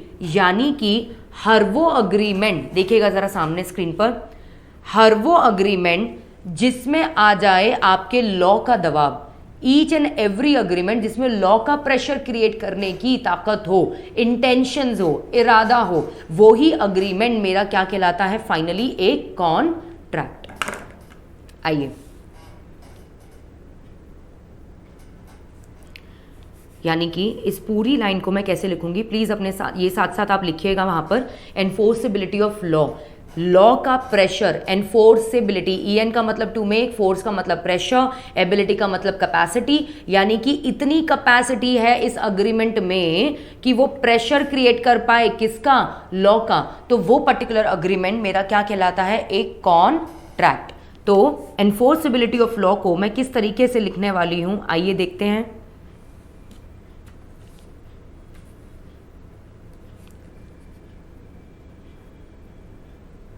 Enforceability of law means the intentions of the parties to form a legal relation. Intentions of the parties to form a legal relation, मतलब intentions का बच्चे मतलब क्या होता है, intentions का मतलब होता है इरादा। जब आपकी पार्टीज जब एक दूसरे के साथ जुड़ती हैं, ऑफर एंड एक्सेप्टेंस होता है, अग्रीमेंट फाइनली फॉर्म किया जाता है, तो जब भी पार्टीज इस तरीके का इरादा रखती हैं, किस तरीके का इरादा रखती हैं, to form a legal relation, to form a legal relation, कानूनी रिश्ता रखने का इरादा जब भी रखें तो वो अग्रीमेंट सिर्फ अग्रीमेंट नहीं रह गया, मतलब कि उसमें क्रिएट किया गया है लॉ का दबाव, उसमें क्रिएट करी गई है एनफोर्सेबिलिटी ऑफ लॉ। और हर वो आप लोगों का अग्रीमेंट जिसमें क्रिएट कर दिया जाएगा क्या, एनफोर्सेबिलिटी ऑफ लॉ, तो वो आपका क्या कहलाता है, एक कॉन्ट्रैक्ट। वो क्या कहलाएगा बच्चे मेरा, एक कॉन्ट्रैक्ट। तो अग्रीमेंट है, एक तो अग्रीमेंट हो गया और एक साथ में क्या हो गया, एनफोर्सेबिलिटी ऑफ लॉ। आइए अब पूरे के पूरे इस कंसेप्ट को मैं दोबारा से एक बार ये आप लोगों के साथ डिस्कस करते हैं, किस तरीके से आप सभी लोगों को पता चल गया कि अगर मुझे कॉन्ट्रैक्ट तक पहुंचना है तो उसके लिए मुझे काफ़ी सारी स्टेजेस से गुजरना पड़ता है। ऐसा नहीं कि झटपट कॉन्ट्रैक्ट बन जाता है, ठीक है। झटपट कॉन्ट्रैक्ट कैसे नहीं बन सकता, क्योंकि सबसे जो पहला स्टेप होता है कॉन्ट्रैक्ट की फॉर्मेशन के लिए, वो क्या होगा मेरे पास, ऑफर। ऑफर को बच्चे क्या नाम दिया गया है आप लोगों का, प्रपोजल, प्रस्ताव, या फिर मैं इसको और क्या बुलाती हूँ, first step in the formation of the contract. इस ऑफर से बेटा रिजेक्शन भी आ सकती है, मगर इस ऑफर से अगर आप लोगों को क्या आ जाती है, एक्सेप्टेंस, मतलब आपने जिसको ऑफर दिया अगर वो तैयार है आपके ऑफर को स्वीकारने के लिए, तो वो अगर वो तैयार है आपके ऑफर को स्वीकारने के लिए, तो वो ऑफर में मिल जाएगी हमारी एक्सेप्टेंस। एक्सेप्टेंस का मतलब क्या है, मंजूरी, हाँ कर देना, कंसेंट दे देना कि हाँ जी मुझे आपका ऑफर मंजूर है। अब ऑफर में अगर एक्सेप्टेंस मिल जाए तो वो मेरा क्या बन जाता है, एक प्रॉमिस। वादा किया तो निभाना पड़ेगा, मगर वादा ऐसे ही खाली पीली नहीं किया जाएगा, वादे के बदले में कुछ मिलेगा। दोनों पार्टीज एक दूसरे से वादा करेंगी और दोनों ही पार्टीज को बदले में कुछ ना कुछ मिलेगा। और जैसा मैंने आपको प्रीवियस एग्जांपल्स में बताया था कि एक का वादा जो होता है वो दूसरे का कंसिडरेशन है, और जो दूसरे का वादा है वो पहले का कंसिडरेशन माना जाता है। बताया था ना एग्जाम्पल में कि एक का प्रॉमिस जो है वो दूसरे का क्या बन जाता है, कंसिडरेशन। तो ये प्रॉमिस में ज़रूरी है कि बदले में कुछ मिले।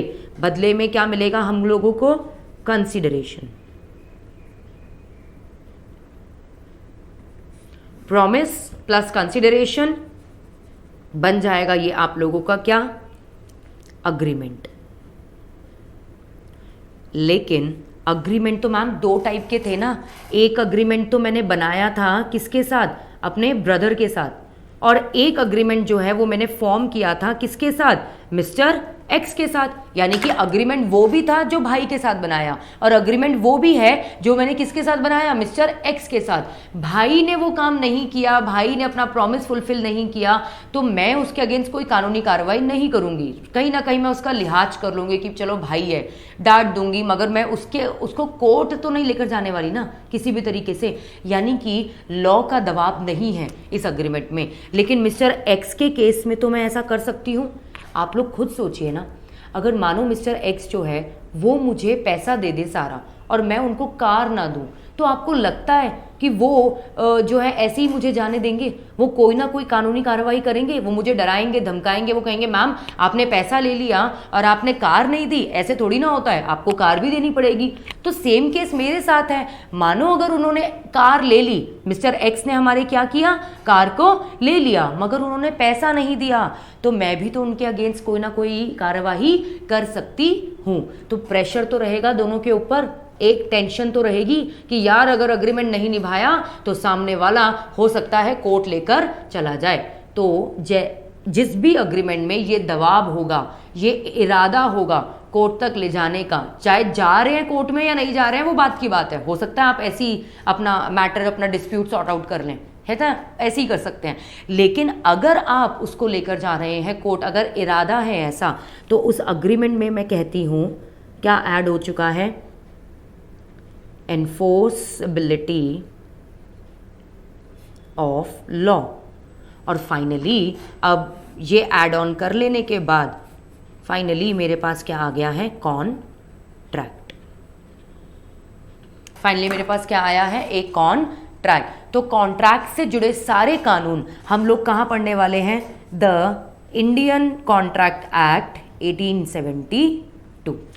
कॉन्ट्रैक्ट से रिलेटेड सारे कानून हम कहाँ पढ़ेंगे, द इंडियन कॉन्ट्रैक्ट एक्ट 1872। अब मुझे बताइए, नाम से पता लग रहा है इंडियन कॉन्ट्रैक्ट एक्ट 1872, यानी कि ये जो कानून है, ये जो आप लोगों का लॉ है, ये कहाँ पर एप्लीकेबल होगा, ये सिर्फ कॉन्ट्रैक्ट पर एप्लीकेबल होगा, ये वो वाले अग्रीमेंट्स पर एप्लीकेबल नहीं होगा जो भी मैंने अपने भाई के साथ बनाया। क्योंकि भाई के साथ कॉन्ट्रैक्ट तो बना ही नहीं, भाई के साथ मेरा क्या बना है, सिर्फ और सिर्फ एक अग्रीमेंट। समझ रहे हैं इस बात को? यानी कि अब इसी बात को हम लोग और अलग तरीके से प्रेजेंट करते हैं और फिर आगे बढ़ते जाते हैं धीरे धीरे। ठीक है, आइए ज़रा प्लीज़ इसको लिखिएगा, स्क्रीन पर दिख रहा होगा आप सभी बच्चों को, लिखिएगा इसको पूरा स्टेप बाय स्टेप कि ऑफर है, एक्सेप्टेंस है, राइट। अब नेक्स्ट आती है कहानी, द इंडियन कॉन्ट्रैक्ट 1872, जो आप लोगों के सामने मैंने प्रेजेंट किया है। बेटा अब मैं ज़रा इन सभी चीज़ों की ना डेफिनेशन आप लोगों के साथ डिस्कस करूंगी। अब आप खुद देखिएगा कि डेफिनेशन जो है बिल्कुल वही है जो हम लोगों ने यहाँ पर अभी अपनी लिखी है। सबसे पहले हम पढ़ने जा रहे हैं किसकी डेफिनेशन, कॉन्ट्रैक्ट की डेफिनेशन। तो जैसा कि कॉल रवि बिफोर अमर, कॉल रवि, चेंज करिए पीपीटी, हाँ ठीक है। देखिए कॉन्ट्रैक्ट की डेफिनेशन, जैसा कि आंसर में डाउट है। अच्छा बेटा आपके मैसेजेस थोड़े से अभी मुझे लेट आए, अभी मिला है मुझे आपका मैसेज। हाँ शुभम, देखो अब मैं आपके ज़रा एक एक डाउट लेती हूँ आगे बढ़ने से पहले, because I have received the messages. ठीक है, अब भी मैंने बिल्कुल रिसीव किया है आप लोगों के मैसेजेस। ठीक है ठीक है ठीक है। मैं सिर्फ जो भी आप लोगों के डाउट है वो डिस्कस करती हूँ। प्रगति ने मैसेज किया है, नहीं मैम यू कैन सूट नहीं है बेटा, फाइल सू करेंगे हम, फाइल सूट होता है वो, a complaint against mister x. सही बोला है बिल्कुल, ठीक है। रज़ा खान भी बिल्कुल सही जा रहे हैं, here is a formal relationship. ठीक है, सिमरन भी भाई सही बोल रही है बिल्कुल, ठीक है। कृष्ण कुमार कहते हैं मैम बन गया कॉन्ट्रैक्ट, बिल्कुल करेक्ट है बेटा। राकेश भी कहता है यस मैम, पायल का भी आ गया यस मैम, अंकित का भी बना है मैम, ग्रेट गुड। आगे पूजा, प्रगति, रवि जांगरा, प्रगति वस्ती, ठीक है ठीक है ठीक है, यस मैम। जहाँ शुभम मिश्रा ने एक मैसेज किया मैम, जहाँ एनफोर्सिबिलिटी है वहाँ हम सू कर सकते हैं एंड जहाँ नहीं है वाइस वर्सा, बिल्कुल करेक्ट है बेटा। अब एनफोर्सिबिलिटी कहाँ होगी, जहाँ इरादा होगा। अब कैसे पता करें किसी के मन के इरादों को, इरादों को जानना तो कितना मुश्किल होता है, इरादों को जानना कितना मुश्किल होता है ना। अभी हम पढ़ेंगे कि वो इरादे भी हम लोग कैसे जानेंगे, ठीक है। और नेटवर्क इशू आया था मुझे, यहाँ पर भी थोड़ा आया था, तभी आपके मैसेजेस बेटा मुझे थोड़े से लेट मिले, थोड़ा सा मेरे भी फ़ोन में आ गया था।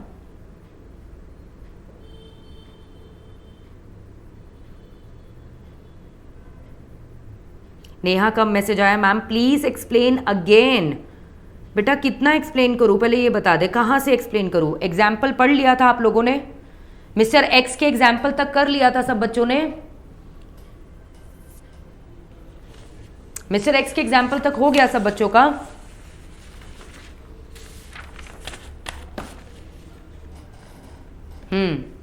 चलिए देखो फटाफट से अब, क्योंकि अब आप लोगों को मैम आपने, शुभम बेटा तेरा इंस्टा पे रिप्लाई भी हो जाएगा। इंस्टा पे रिप्लाई नहीं किया, करूंगी मैंने देखा नहीं होगा शायद से, मैं देख लेती हूँ एक बारी, बाद में देखें, then I will reply you, don't worry, I will reply, not at all, ठीक है, घबराना मत बिल्कुल भी। अब देखो वापस से, क्योंकि मुझे नेहा ने बोला है कि मैम थोड़ा सा रिवाइज करा दो, तो आगे बढ़ने से पहले मैं थोड़ा सा रिवाइज कराती हूँ फटाफट से, अपनी स्पीड भी पकड़ कर रखिएगा एकदम से। नो डाउट एवरी, सिमरन का मैसेज आया, no doubt everything is clear. फटाफट से 2 मिनट का रिविजन कर लेते हैं ना बेटा, क्योंकि सबको देखो वो अभी किसने मैसेज किया था ना, सबका साथ सबका विकास, तो फटाफट से रिवाइज कर लेते हैं। कॉन्ट्रैक्ट के अंदर 2 चीजें हैं, agreement and enforceability of law.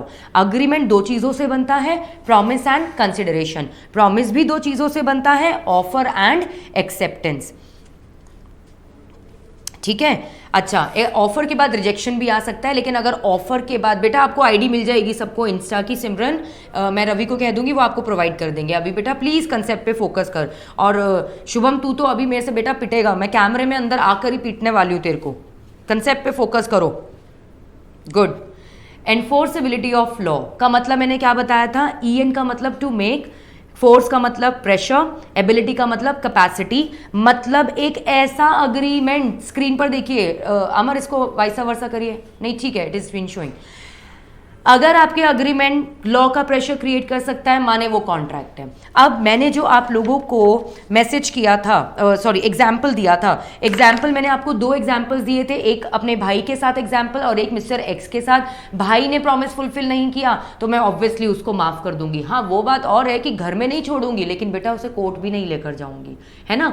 उसी तरीके से अगर मैं मिस्टर एक्स के साथ के एग्जाम्पल की बात करूं, तो जो मैंने मिस्टर एक्स के साथ कॉन्ट्रैक्ट फॉर्म किया, अगर मैंने उनको कार दे दी, उन्होंने मेरा पैसा नहीं दिया, या फिर मैंने उनसे पैसा ले लिया और उनको कार नहीं दी, तो दोनों ही पार्टीज जो हैं वो एक दूसरे के अगेंस्ट कानूनी कार्यवाही कर सकती है।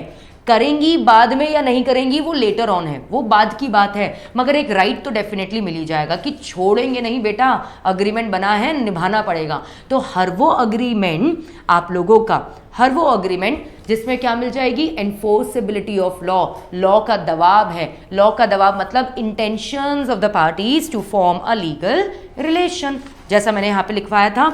एनफोर्सेबिलिटी ऑफ लॉ, प्लीज आप लोग मेरे साथ रीड करिएगा इसको, I am not able to hear you guys, but I am assuming कि मेरे बच्चे सब यहाँ पर मेरे साथ बोल रहे हैं। Enforceability of law means intentions मतलब इरादा of the parties to form a legal relation. Legal relation का मतलब क्या है, कानूनी कार्यवाही। हाँ, क्राइम को सपोर्ट कर रही हूं मैं, लॉ की मैम इलीगल बात बता गई है ना। चलिए कोई बात नहीं शुभम। अब देखिए मैंने आप लोगों के, वापस से प्लीज स्क्रीन पर आइए, हम लोगों को आगे बढ़ना है। अभी हम लोगों के पास देखो पूरा आधा घंटा पड़ा है, सोचो हम कितना सारा अपना कवर अप कर सकते हैं। तो अभी एकदम चिट चैट को छोड़ के फोकस करिए। ऑफर में अगर एक्सेप्टेंस मिल जाए तो बन जाता है प्रॉमिस, कंसिडरेशन, फिर आया अग्रीमेंट। एक अग्रीमेंट जो भाई एक मिस्टर एक्स के साथ था और एक अग्रीमेंट जो मेरे ब्रदर के साथ था। मिस्टर एक्स के साथ जो अग्रीमेंट है वो बन गया मेरा एक कॉन्ट्रैक्ट, क्योंकि उसमें इन्वॉल्व है, उसमें क्या इन्वॉल्व है, एनफोर्सेबिलिटी ऑफ लॉ। लेकिन ब्रदर के केस में वो प्रेशर इन्वॉल्व नहीं है, इसलिए वो एक अग्रीमेंट ही रह जाएगा। ठीक है, आइए अब इसी बात को और आगे बढ़ते हैं, फटाफट से। Am I clear with everyone?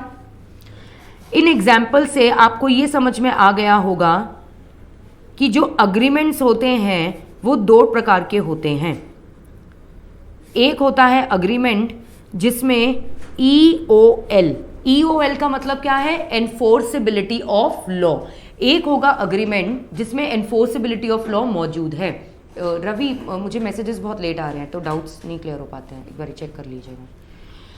एक है आपका अग्रीमेंट जिसमें एनफोर्सेबिलिटी ऑफ लॉ आप लोगों की क्या है, प्रेजेंट, और एक प्रेजेंट मतलब मौजूद है एनफोर्सेबिलिटी। कौन सा वाला वो अग्रीमेंट था जिसमें मौजूद थी, जो वो अग्रीमेंट जो मैंने बनाया था मिस्टर एक्स के साथ। मैंने किसके साथ बनाया था? मिस्टर एक्स के साथ। और एक है मेरा एनफोर्सेबिलिटी ऑफ लॉ, एक ऐसा अग्रीमेंट जिसमें एनफोर्सेबिलिटी ऑफ लॉ मेरी क्या थी?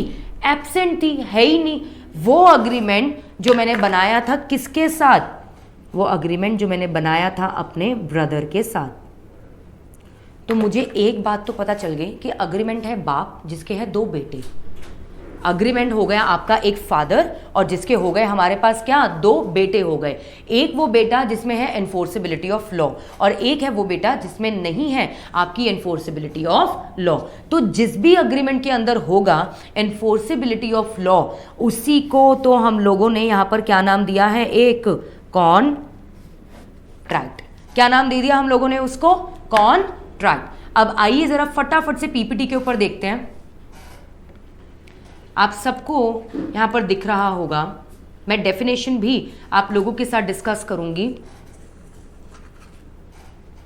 मैं डेफिनेशन आप लोगों के साथ डिस्कस करती हूं।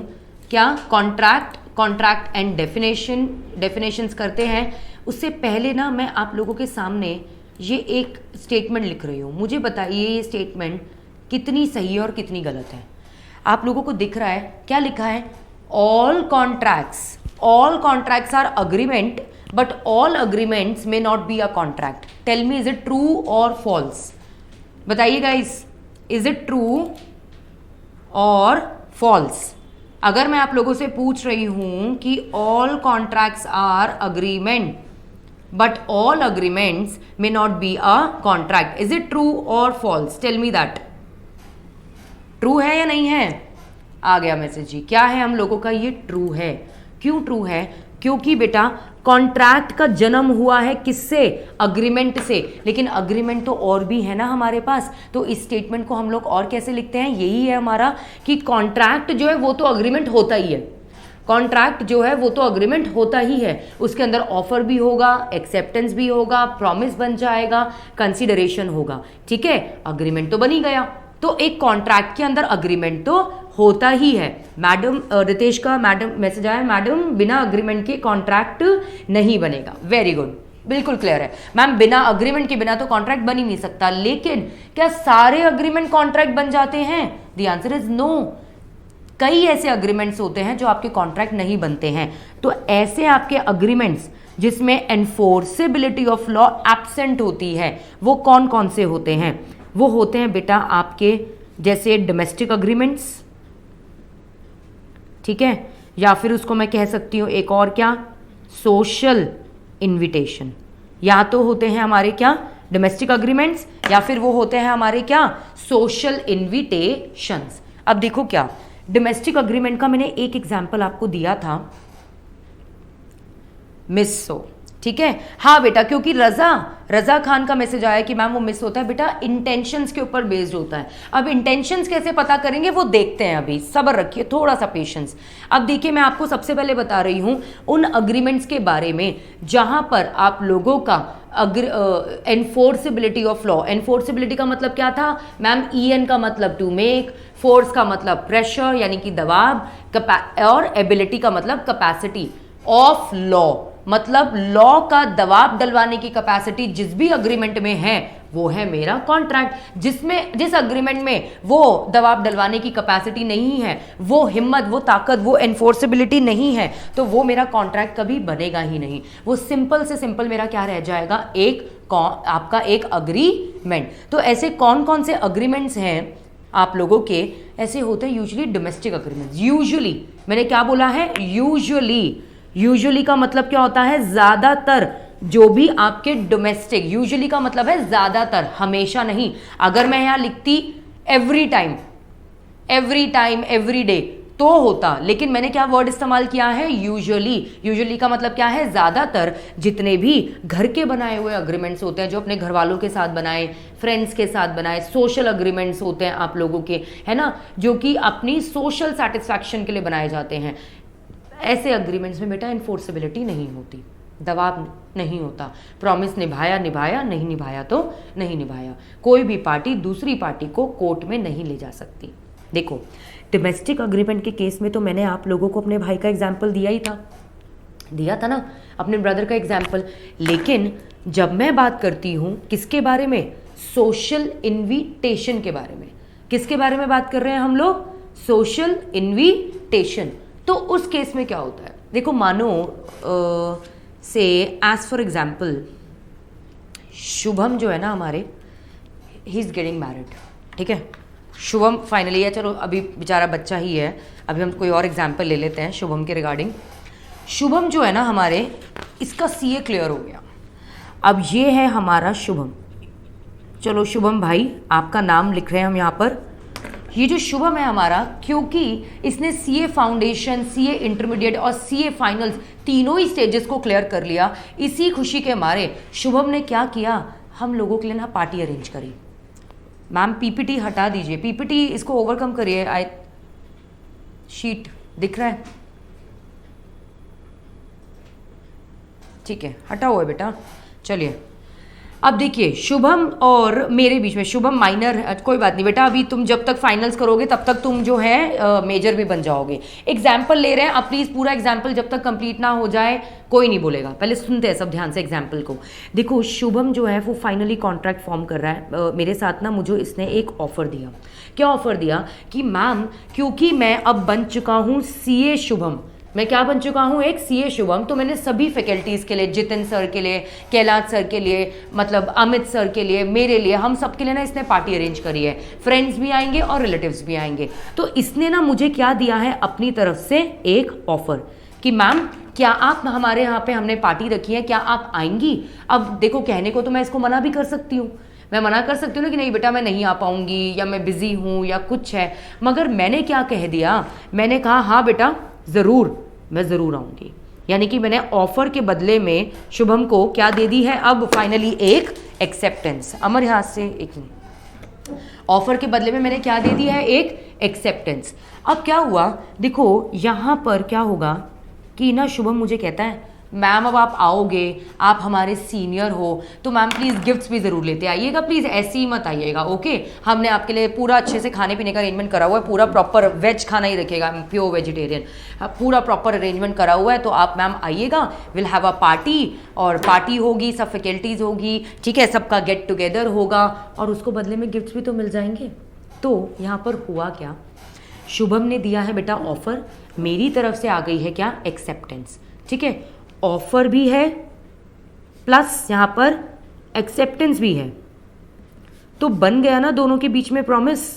अच्छा कहीं ना कहीं कंसिडरेशन भी तो इन्वॉल्व है, शीट पर देखिए क्या लिखा है, क्या इन्वॉल्व है, कंसिडरेशन। शुभम जो है इसको क्या मिलने वाले हैं, गिफ्ट्स, और मुझे क्या मिल जाएगी, पार्टी। शुभम को मिलेंगे गिफ्ट्स और मुझे क्या मिल जाएगी, पार्टी, तो कंसिडरेशन भी इन्वॉल्व है। बन गया ना हम दोनों के बीच में एक अग्रीमेंट या नहीं। अब क्या हुआ कि मैंने ना क्या कहते हैं, मैंने ना इसके लिए ना मैंने सोचा चलो यार गिफ्ट क्या लेकर जाऊंगी, आई ट्राई कि मैं इसको ना व्हाटएवर, जैसे कई लोग करते ना, मैं इसको ना आई गिव अ कैश, मैं इसको क्या करूँगी, कैश ही दे दूंगी, या फिर मैंने सोचा चलो एक गिफ्ट दूंगी। मैंने वो गिफ्ट जो है पैक भी किया, मैंने एक बहुत अच्छा सा एक गिफ्ट लिया अपने स्टूडेंट के लिए और उसको पैक किया और पैक करके मैं पार्टी में चली गई। अच्छा मैं जब घर से निकल रही थी तो वो जो मेरा पैकेट था ना वो किसी और के पैकेट के साथ ना रिप्लेस हो गया गलती से। अब मेरे पास किसी और का पैकेट आ गया, मैं समझ रही थी कि वो तो मेरा ही पैकेट है और वो पैकेट मुझे किसको देना है, शुभम को, एज अ गिफ्ट, क्योंकि वो पार्टी अरेंज करा रहा है हम लोगों के लिए। तो जब मैं वहाँ गई, वहाँ जाने के बाद मैंने शुभम को, लो ब्रदर ये आपका गिफ्ट, ठीक है, और इसने भी बड़ा खुश हो गया, अरे वाह मैम इतना बड़ा बॉक्स लेकर आई हैं मैम, मेरे लिए गिफ्ट लेकर आई हैं, वाह, खुश हो गया, ठीक है। चलिए कोई बात नहीं बेटा, देख लेंगे, आप ही खाइएगा फिर। अच्छा सुनिए, तो क्या हुआ कि शुभम जो है ना इसने गिफ्ट ले लिया और मैंने भी इसको गिफ्ट दे दिया। अब हम भी अपने पार्टी वार्टी में लग गए, खूब अपना खाने पीने में लगे हुए हैं, बातचीत कर रहे हैं, सेलिब्रेट कर रहे हैं, ठीक है। शुभम को हम बधाई दे रहे हैं कि भाई फाइनली तू एक चार्टर्ड अकाउंटेंट बन गया। तो ये जब ये सारी हम लोगों की बातचीत खत्म हो गई, पार्टी ओवर हो गई, सब अपने घर चले गए, अब जब गिफ्ट्स को ओपन करने की बारी आई तो शुभम ने देखा कि बॉक्स के अंदर तो कुछ भी नहीं है, बॉक्स तो हम लोगों का क्या है, बिल्कुल ही खाली है।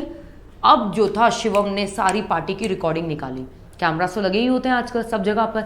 तो शिवम ने जब रिकॉर्डिंग निकाली तो उस रिकॉर्डिंग में क्या देखा इसने कि ऑफलाइन, प्लीज चेक, अमर ना कॉल करो, कॉल सुरेश और समवन एल्स, ऑफलाइन हो गया।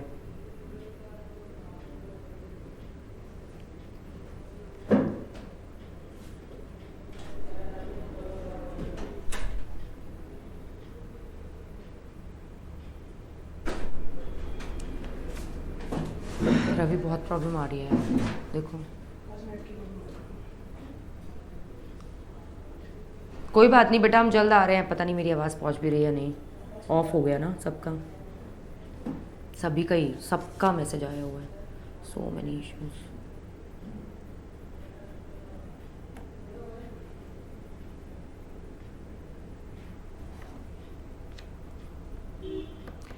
बार बार बंद पड़ रहा है मैम।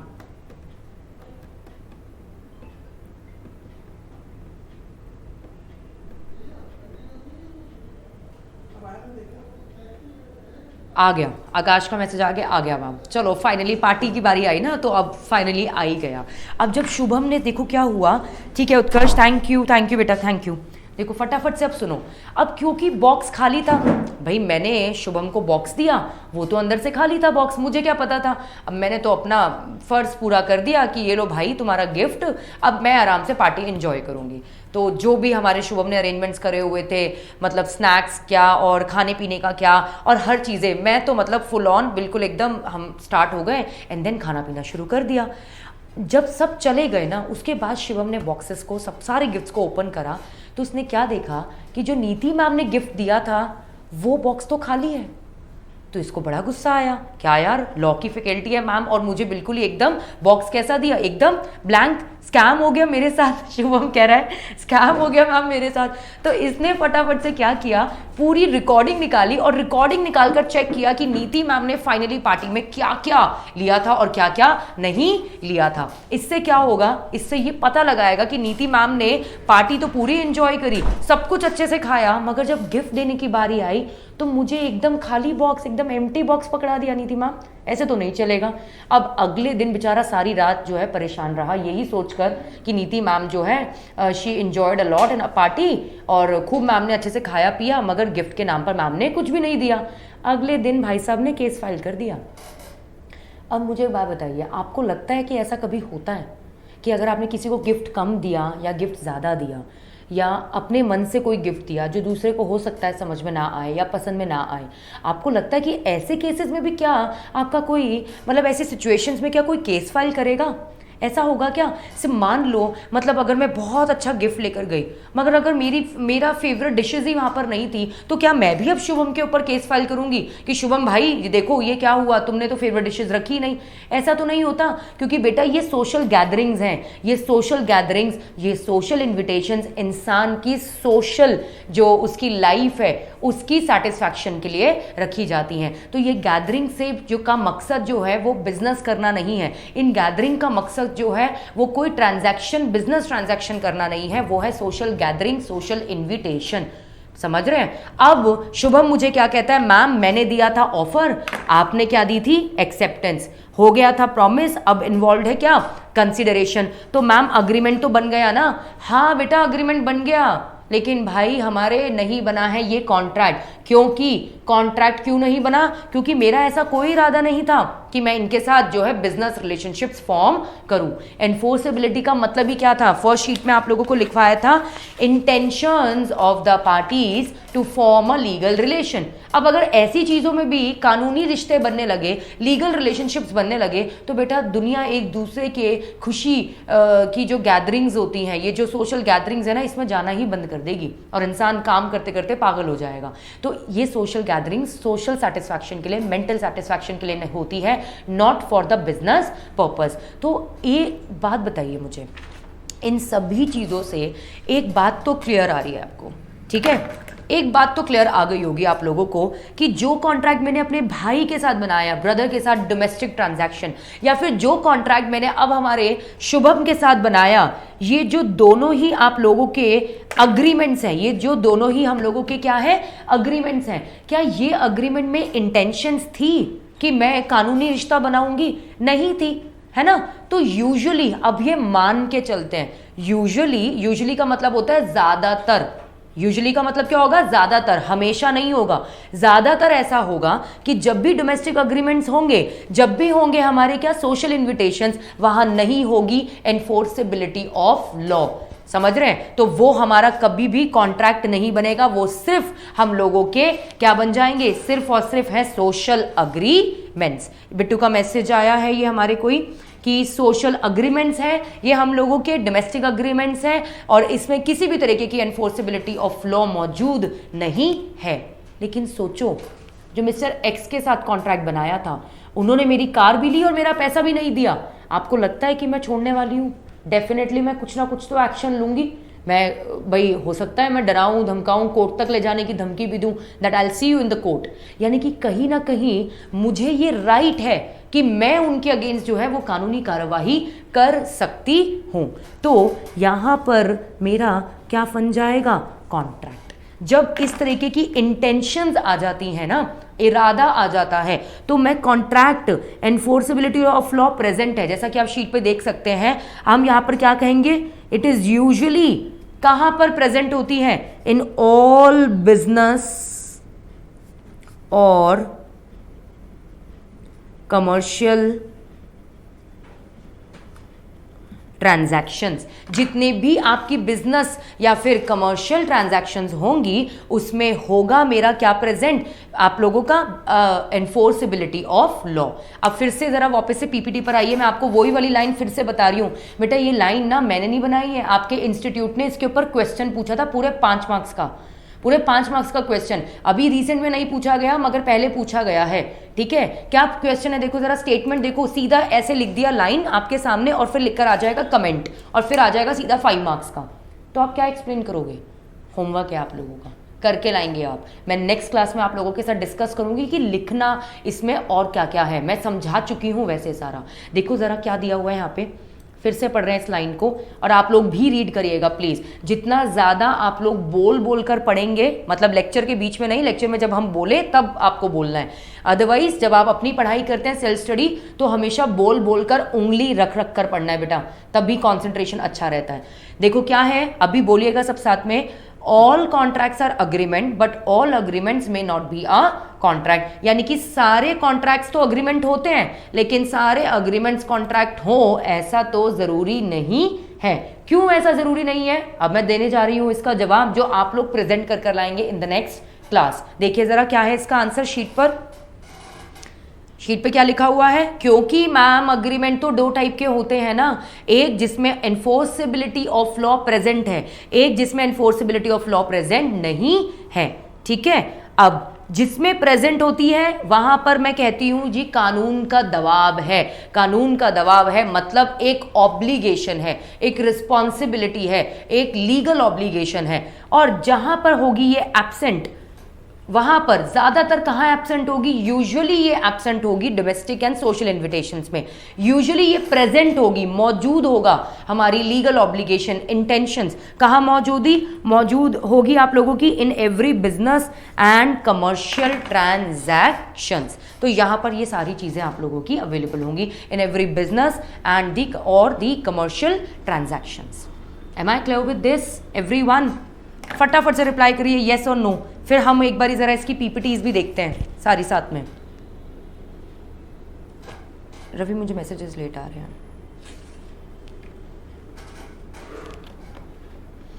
आइए अब मैं बिल्कुल फर्स्ट स्लाइड से आप लोगों के साथ शुरू कर रही हूं, प्लीज पीपीटीज पर फोकस करिएगा। ठीक है, हम लोगों ने बेटा देखो आज क्या स्टार्ट किया है, the Indian contract act 1872। Ma'am क्यों पढ़ रहे हैं, इसके 2 कारण हैं। सबसे पहला कारण मैम सीए फाउंडेशन में है, और दूसरा और भी सबसे ज़्यादा इंपॉर्टेंट कारण है कि बेटा ये आप लोगों का 15 से 18 मार्क्स का आता है, मतलब छोटी मोटी चीज़ नहीं है ये हम लोगों की। ठीक है, द इंडियन कॉन्ट्रैक्ट 1872। नेक्स्ट आती है बात आप लोगों की कि ये जो आप लोगों का एक्ट आया है, सबका मैसेज आ गया, अनुष्का का, रक्षा का, प्रगति का, आकाश का, थैंक यू सो मच बच्चे फॉर रिप्लाइंग। देखो डेट ऑफ एप्लीकेबिलिटी, ये एक्ट कब से एप्लीकेबल हुआ, 1 सितंबर 1872 से। किस पर एप्लीकेबल है, क्या सिर्फ दिल्ली पर एप्लीकेबल है या महाराष्ट्र में? No ma'am, this is applicable all over the India. अच्छा, कितने सेक्शंस हैं टोटल इसके अंदर, ये सेक्शंस का मतलब नंबरिंग था, राइट? आप सबको याद आया मैंने क्या बताया था? Act is divided into paragraphs and then it is numbered. उस नंबरिंग को नाम क्या दिया गया है आप लोगों का? Sections. Total numbers, total sections जो आपके पास कवर्ड हो रहे हैं वो कौन से हैं हमारे? सेक्शन 1 से लेकर 75 तक। नेक्स्ट आइए कॉन्ट्रैक्ट शुरू कर रहे हैं। कॉन्ट्रैक्ट क्या है? अब ये डेफिनेशन है, देखिए ये डेफिनेशन है, मतलब इसको कहीं डिफाइन किया गया है। बताऊंगी कि सेक्शन 2 क्या है और एच क्यों है। अभी सिर्फ ना अभी इसके कंटेंट पर फोकस करिए, अभी हम और जाएंगे डिटेल में, डोंट वरी एट ऑल। ठीक है, देखो जरा कॉन्ट्रैक्ट की definition. An agreement enforceable by law, ये कॉन्ट्रैक्ट की डेफिनेशन है बेटा। ये क्या है डेफिनेशन? एन एक अग्रीमेंट एनफोर्सेबल बाय लॉ, मतलब एक ऐसा अग्रीमेंट है ये जिसमें दबाव होगा किसका? लॉ का, तो वो बन जाएगा कॉन्ट्रैक्ट। सो हमारा कॉन्ट्रैक्ट में 2 ब्रांचेस आ गई। सबसे पहली ब्रांच क्या है? It's an agreement. और दूसरी ब्रांच जो आई मेरे पास वो क्या है मेरे पास? दूसरी ब्रांच मेरे पास क्या आई? एक तो बन गया मेरा यहां पर अग्रीमेंट प्लस एक बन गया एनफोर्सेबिलिटी ऑफ लॉ। एक बार पीपीटी देखिएगा। नेक्स्ट, अब नेक्स्ट आती है कहानी हमारी किसके ऊपर? अग्रीमेंट के ऊपर। ठीक है, देखो अग्रीमेंट जो है इसकी डेफिनेशन क्या कहती है? देखो तो अग्रीमेंट की डेफिनेशन जो बोल्ड लेटर्स में और इटैलिक्स में लिखा हुआ है ना वो देखिएगा। अग्रीमेंट की डेफिनेशन कहती है हर वो प्रॉमिस, एवरी प्रॉमिस और set of promise. Set of promise क्यों कहती हूं मैं? क्योंकि बेटा एक प्रॉमिस थोड़ी ना होता है। देखो जरा शीट पर, मैं वो एग्जाम्पल्स वाली शीट आप लोगों को दिखाती हूँ वापस से। शीट देखिएगा रवि, शीट देखिए जरा। एग्जाम्पल्स को अगर आप देखें तो आपको पता चल जाएगा कि 2 पार्टीज है तो 2 प्रोमिसेस है ना, एक प्रॉमिस तो नहीं है ना। यानी कि एक प्रॉमिस से अग्रीमेंट नहीं बन रहा है, प्रॉमिस और सेट ऑफ प्रॉमिस। और वो सेट ऑफ प्रॉमिस में बदले में साथ में आपको क्या मिलता है? कंसिडरेशन। कंसिडरेशन का मतलब मैंने क्या बताया? समथिंग इन रिटर्न, बदले में कुछ भी मिल रहा है। अब वो जो बदले में चीज आपको मिलती है ना वो कैश भी हो सकती है, वो कुछ काइंड भी हो सकता है। डेफिनेशन पर आइए जरा, देखो क्या है? Every promise and every set of promise forming the consideration for each other, it is an agreement. अब 2 ब्रांचेस हो गई। अग्रीमेंट कैसे बना? प्रॉमिस से और कंसिडरेशन से। नेक्स्ट आइए, प्रॉमिस कैसे बनता है? मैम होता है ऑफर और होती है एक्सेप्टेंस। और कंसिडरेशन का मतलब क्या बताया गया था आपको? Something in return. लेकिन ये तो अग्रीमेंट है ना, मुझे तो कॉन्ट्रैक्ट तक पहुंचना है और उसके लिए मुझे क्या चाहिए होगा? Enforceability of law. अब ये एनफोर्सेबिलिटी ऑफ लॉ आप लोगों की कहाँ प्रेजेंट है और कहाँ एब्सेंट है, प्लीज इसको लिख लीजिएगा। ये जो स्लाइड आपके सामने मैंने प्रेजेंट करी है इसको लिखिएगा इसी तरीके से। एनफोर्सेबिलिटी ऑफ लॉ का मतलब क्या है? एनफोर्सेबिलिटी ऑफ लॉ का मतलब है intentions of the parties to form a legal relation. जहां लीगल ऑब्लिगेशंस आ जाए, जहां कानून का डर बैठ जाए, नहीं भैया अगर अग्रीमेंट नहीं निभाया तो हो सकता है कि सामने वाली पार्टी हमारे अगेंस्ट कोई एक्शन ले ले। तो जब इस तरीके का डर आ जाता है ना जिस अग्रीमेंट में, ऐसे ही अग्रीमेंट्स को क्या नाम देते हैं हम? अपना कॉन्ट्रैक्ट। मैं एक बार रीड कर रही हूं आप लोगों के साथ। प्रिज्यूम्ड टू बी प्रेजेंट आपको दिख जाएगा स्क्रीन पर, it is on the left side, and presumed to be absent. कहां पर प्रेजेंट माना जाएगा? इसको प्रेजेंट माना जाता है हर तरीके की आपकी व्यापारिक गतिविधियों के लिए। बहुत हिंदी हो गई ना, इंग्लिश में से कहते हैं कमर्शियल एंड बिजनेस ट्रांजैक्शन। लेकिन मैंने वर्ड क्या इस्तेमाल किया है? हमेशा यूजुअली, मतलब ज्यादातर। ऐसा नहीं है कि हमेशा ही ऐसा होगा, कभी कभी होता है 2 फ्रेंड्स के बीच में भी कॉन्ट्रैक्ट बनता है। अब है ना, क्योंकि अगर इंटेंशंस है तो, अगर इंटेंशंस नहीं है तो 2 फ्रेंड्स के बीच का कॉन्ट्रैक्ट नहीं, it is merely an agreement, just an agreement. देखो तो क्या है? प्रिज्यूम्ड टू बी प्रेजेंट में इन कमर्शियल और बिजनेस अग्रीमेंट्स, प्लीज पढ़िएगा आप लोग भी सब साथ में। अच्छा, अग्रीमेंट की डेफिनेशन फिर से शो कर दूं? ठीक है बेटा, अभी शो कर देती हूं मैं। अभी जो स्क्रीन पर है वो देखो, मैं शो कर दूंगी, अभी दिखा दूंगी आपको, टेंशन मत लीजिएगा। ये पीपीटीज भी आप लोगों को मिल जाएंगे। प्रिज्यूम्ड टू बी प्रेजेंट कहां? कमर्शियल एंड बिजनेस अग्रीमेंट्स में द यूजुअल प्रिजम्पशन। प्रिजम्पशन का मतलब समझते हैं गाइस? प्रिजम्पशन का मतलब क्या होता है? प्रिजम्पशन का मतलब होता है मान लेना, एज्यूम कर लेना, डीम्ड, मान लिया जी कि अब तो इसका मतलब तो यही है, मान लेना। तो कमर्शियल और बिजनेस अग्रीमेंट्स में ये प्रिजम्पशन है, ये मान लेंगे कि एनफोर्सेबिलिटी ऑफ लॉ मौजूद है। कहाँ मौजूद नहीं है, कहाँ मौजूद नहीं है आप लोगों की, हर टाइप के social and the domestic agreements. देखिए जरा राइट हैंड साइड पर, राइट हैंड साइड पर देखिए क्या लिखा हुआ है।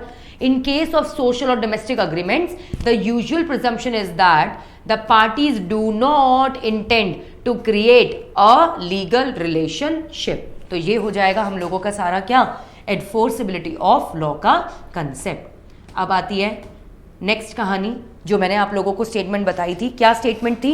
हाँ जी पायल, बिल्कुल ठीक लिखा है आपने, एज्यूम कर लेना। शुभम मिश्रा ने भी सही लिखा है, assumption, something which is assumed, मान लेना, है ना। तो देखो स्टेटमेंट सामने क्या है, all agreements, all contracts are agreements but all agreements may not be a contract. कौन से अग्रीमेंट्स कॉन्ट्रैक्ट नहीं होते हैं मैम? वो वाले जिसमें एनफोर्सेबिलिटी ऑफ लॉ मौजूद नहीं है। Am I clear? अब देखिए मैं स्लाइड्स आप लोगों को शो करती हूं।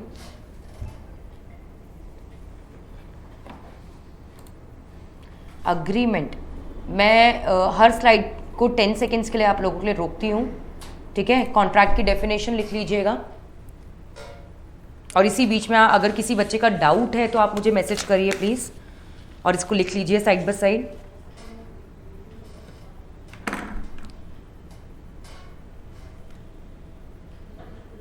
नेक्स्ट स्लाइड पे जाते हैं बेटा।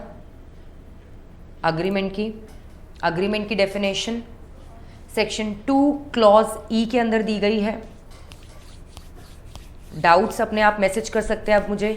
अभी मैं जुड़ी हूँ आप सभी बच्चों के साथ और 5 मिनट के लिए आप लोग लिखते रहिए, और कोई डाउट है तो वो डाउट भी आप लोग मुझे अभी पूछ सकते हैं मैसेजेस के थ्रू।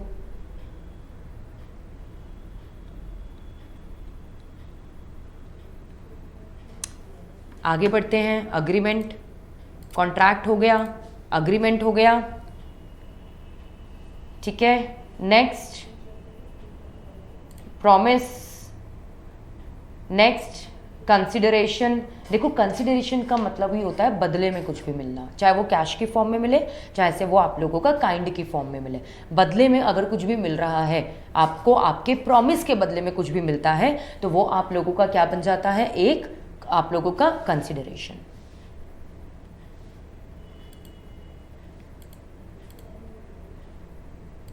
नेक्स्ट ये आया हम लोगों का एनफोर्सेबिलिटी ऑफ लॉ। कोई डाउट है किसी भी बच्चे को? Payal, Simran, Raza Khan, Shubham, competency of party भी तो ज़रूरी है मैम कॉन्ट्रैक्ट के लिए। हाँ बेटा, अभी तो बहुत चीज़ें ज़रूरी हैं, बहुत चीज़ें ज़रूरी हैं। मैंने अभी आप लोगों को सिर्फ ये सिखाया है कि कॉन्ट्रैक्ट क्या होता है, मगर एक कॉन्ट्रैक्ट को प्रॉपर पूरा वैलिड बनाने के लिए हम लोगों को 10 चीज़ों की ज़रूरत पड़ती है। 10 मतलब ऑलमोस्ट 10 हम लोगों के पास ऐसे पॉइंट्स हैं, ऐसी चीज़ें हैं। वो 10 चीज़ों में से एक चीज़ अभी आपको करवाइए, क्योंकि ये very very very very very important है, एनफोर्सेबिलिटी ऑफ लॉ, ठीक है। तो 10 पॉइंट्स हैं अभी हम लोगों के essentials of a valid contract, जो कि हम लोग कवर्ड करेंगे। आई होप आप लोगों ने ये लिख लिया होगा, intentions of the parties to form a legal relation. हो गया सब बच्चों का? Please reply. Ma'am do offer, do acceptance हो तो क्या कॉन्ट्रैक्ट होता है?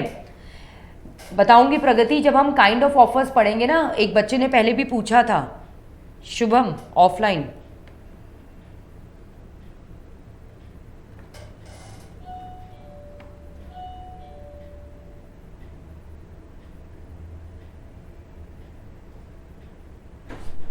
Again it's offline.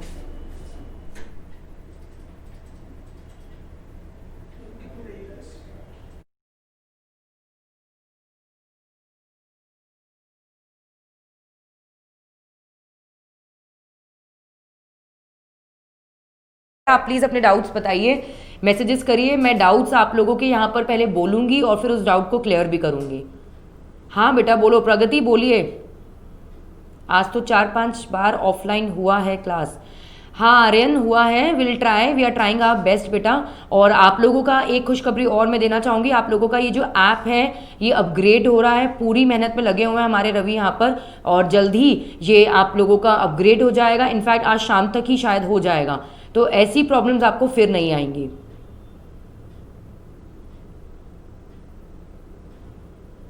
Any doubt content से रिलेटेड, कोर्स से रिलेटेड डाउट्स पूछिए बेटा।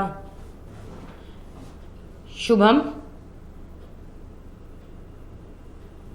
बेटा, कंटेंट से related doubt, any doubt anyone, और shall I leave the class now? Install करना होगा, ओके चलो। प्रगति सारी इंफॉर्मेशन दे रही है। वैसे आपको रवि जो है वो सारी इंफॉर्मेशन दे देंगे, टेंशन लेने की जरूरत नहीं है। एक चीज मैं आप लोगों को यहाँ पे अनाउंस करना चाहूंगी। रवि,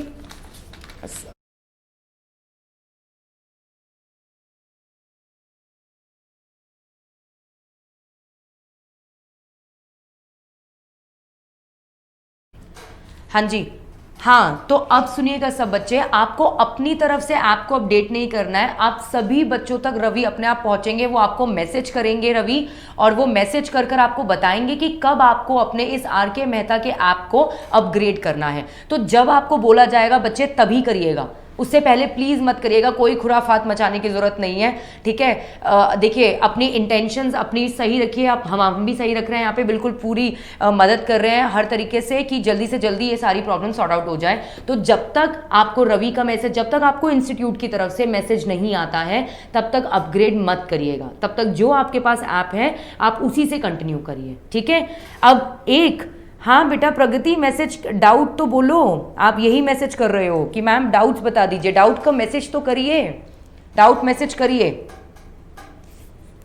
सिमरन का भी मैसेज आया, ma'am I have a question. बेटा क्वेश्चन ही टाइप कर दो सीधा, क्वेश्चन मार्क के साथ। मिश्रा, शुभम मिश्रा, आप भी क्वेश्चन टाइप करिए सीधा।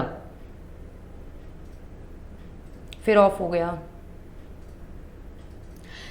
अच्छा सुनिए everyone, I hope you guys are able to listen to me, क्योंकि अभी थोड़ी सी प्रॉब्लम आ रही है, but don't worry at all. हम लोग क्या करते हैं, हम लोग इंस्टाग्राम पे कनेक्ट होते हैं। आप सभी बच्चे मुझे प्लीज मैसेजेस करिए and I will reply to your doubts, लेकिन डाउट्स से रिलेटेड मैसेजेस करिएगा बेटा, ठीक है। आपको जस्ट मुझे आप इंस्टाग्राम पर जाइए, मेरा नाम डालिए, फॉलो करिए and then you can just put a message, ठीक है। और उस मैसेज पर अपना डाउट पूरा लिखिएगा, मैं आपको रिप्लाई मिल जाएगा आपको 3 बजे से पहले 3 बजे से पहले आप सभी बच्चों के डाउट्स जो हैं वो क्लियर हो जाएंगे। तो अपने मैसेजेस, क्योंकि अभी ऐप में थोड़ा सा दिक्कत आ रहा है, तो आप अपने मैसेजेस, अपने जो डाउट्स हैं वो मुझे इंस्टाग्राम पे फॉलो करिए और इंस्टाग्राम के ऊपर मैसेज कर दीजिए।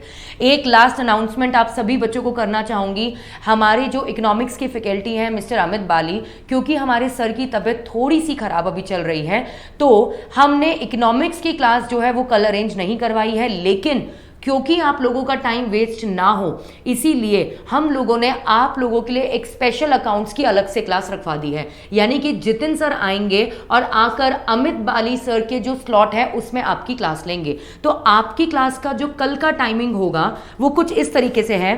कल आप लोगों की 9 बजे से अकाउंट्स की क्लास होगी हमारे जितिन सर के साथ, और 11 बजे से हमारे कैलाश सर आएंगे, मिस्टर कैलाश सर हमारे आएंगे और आकर आपको मैथ्स जो है वो कवर कराएंगे। तो आपका टाइम वेस्ट ना हो, क्योंकि हमारे इकोनॉमिक्स वाले जो सर हैं उनकी अभी तबीयत ठीक नहीं है और आपका भी टाइम हमें किल नहीं करना, इसीलिए कल अकाउंट्स की एक्स्ट्रा क्लास आप लोगों के लिए अरेंज करी गई है। सो जस्ट स्टे ट्यून्ड, जब तक आपको मैसेज ना आए अपडेट मत करिएगा किसी भी तरीके से। Till the time keep smiling and have a very nice day.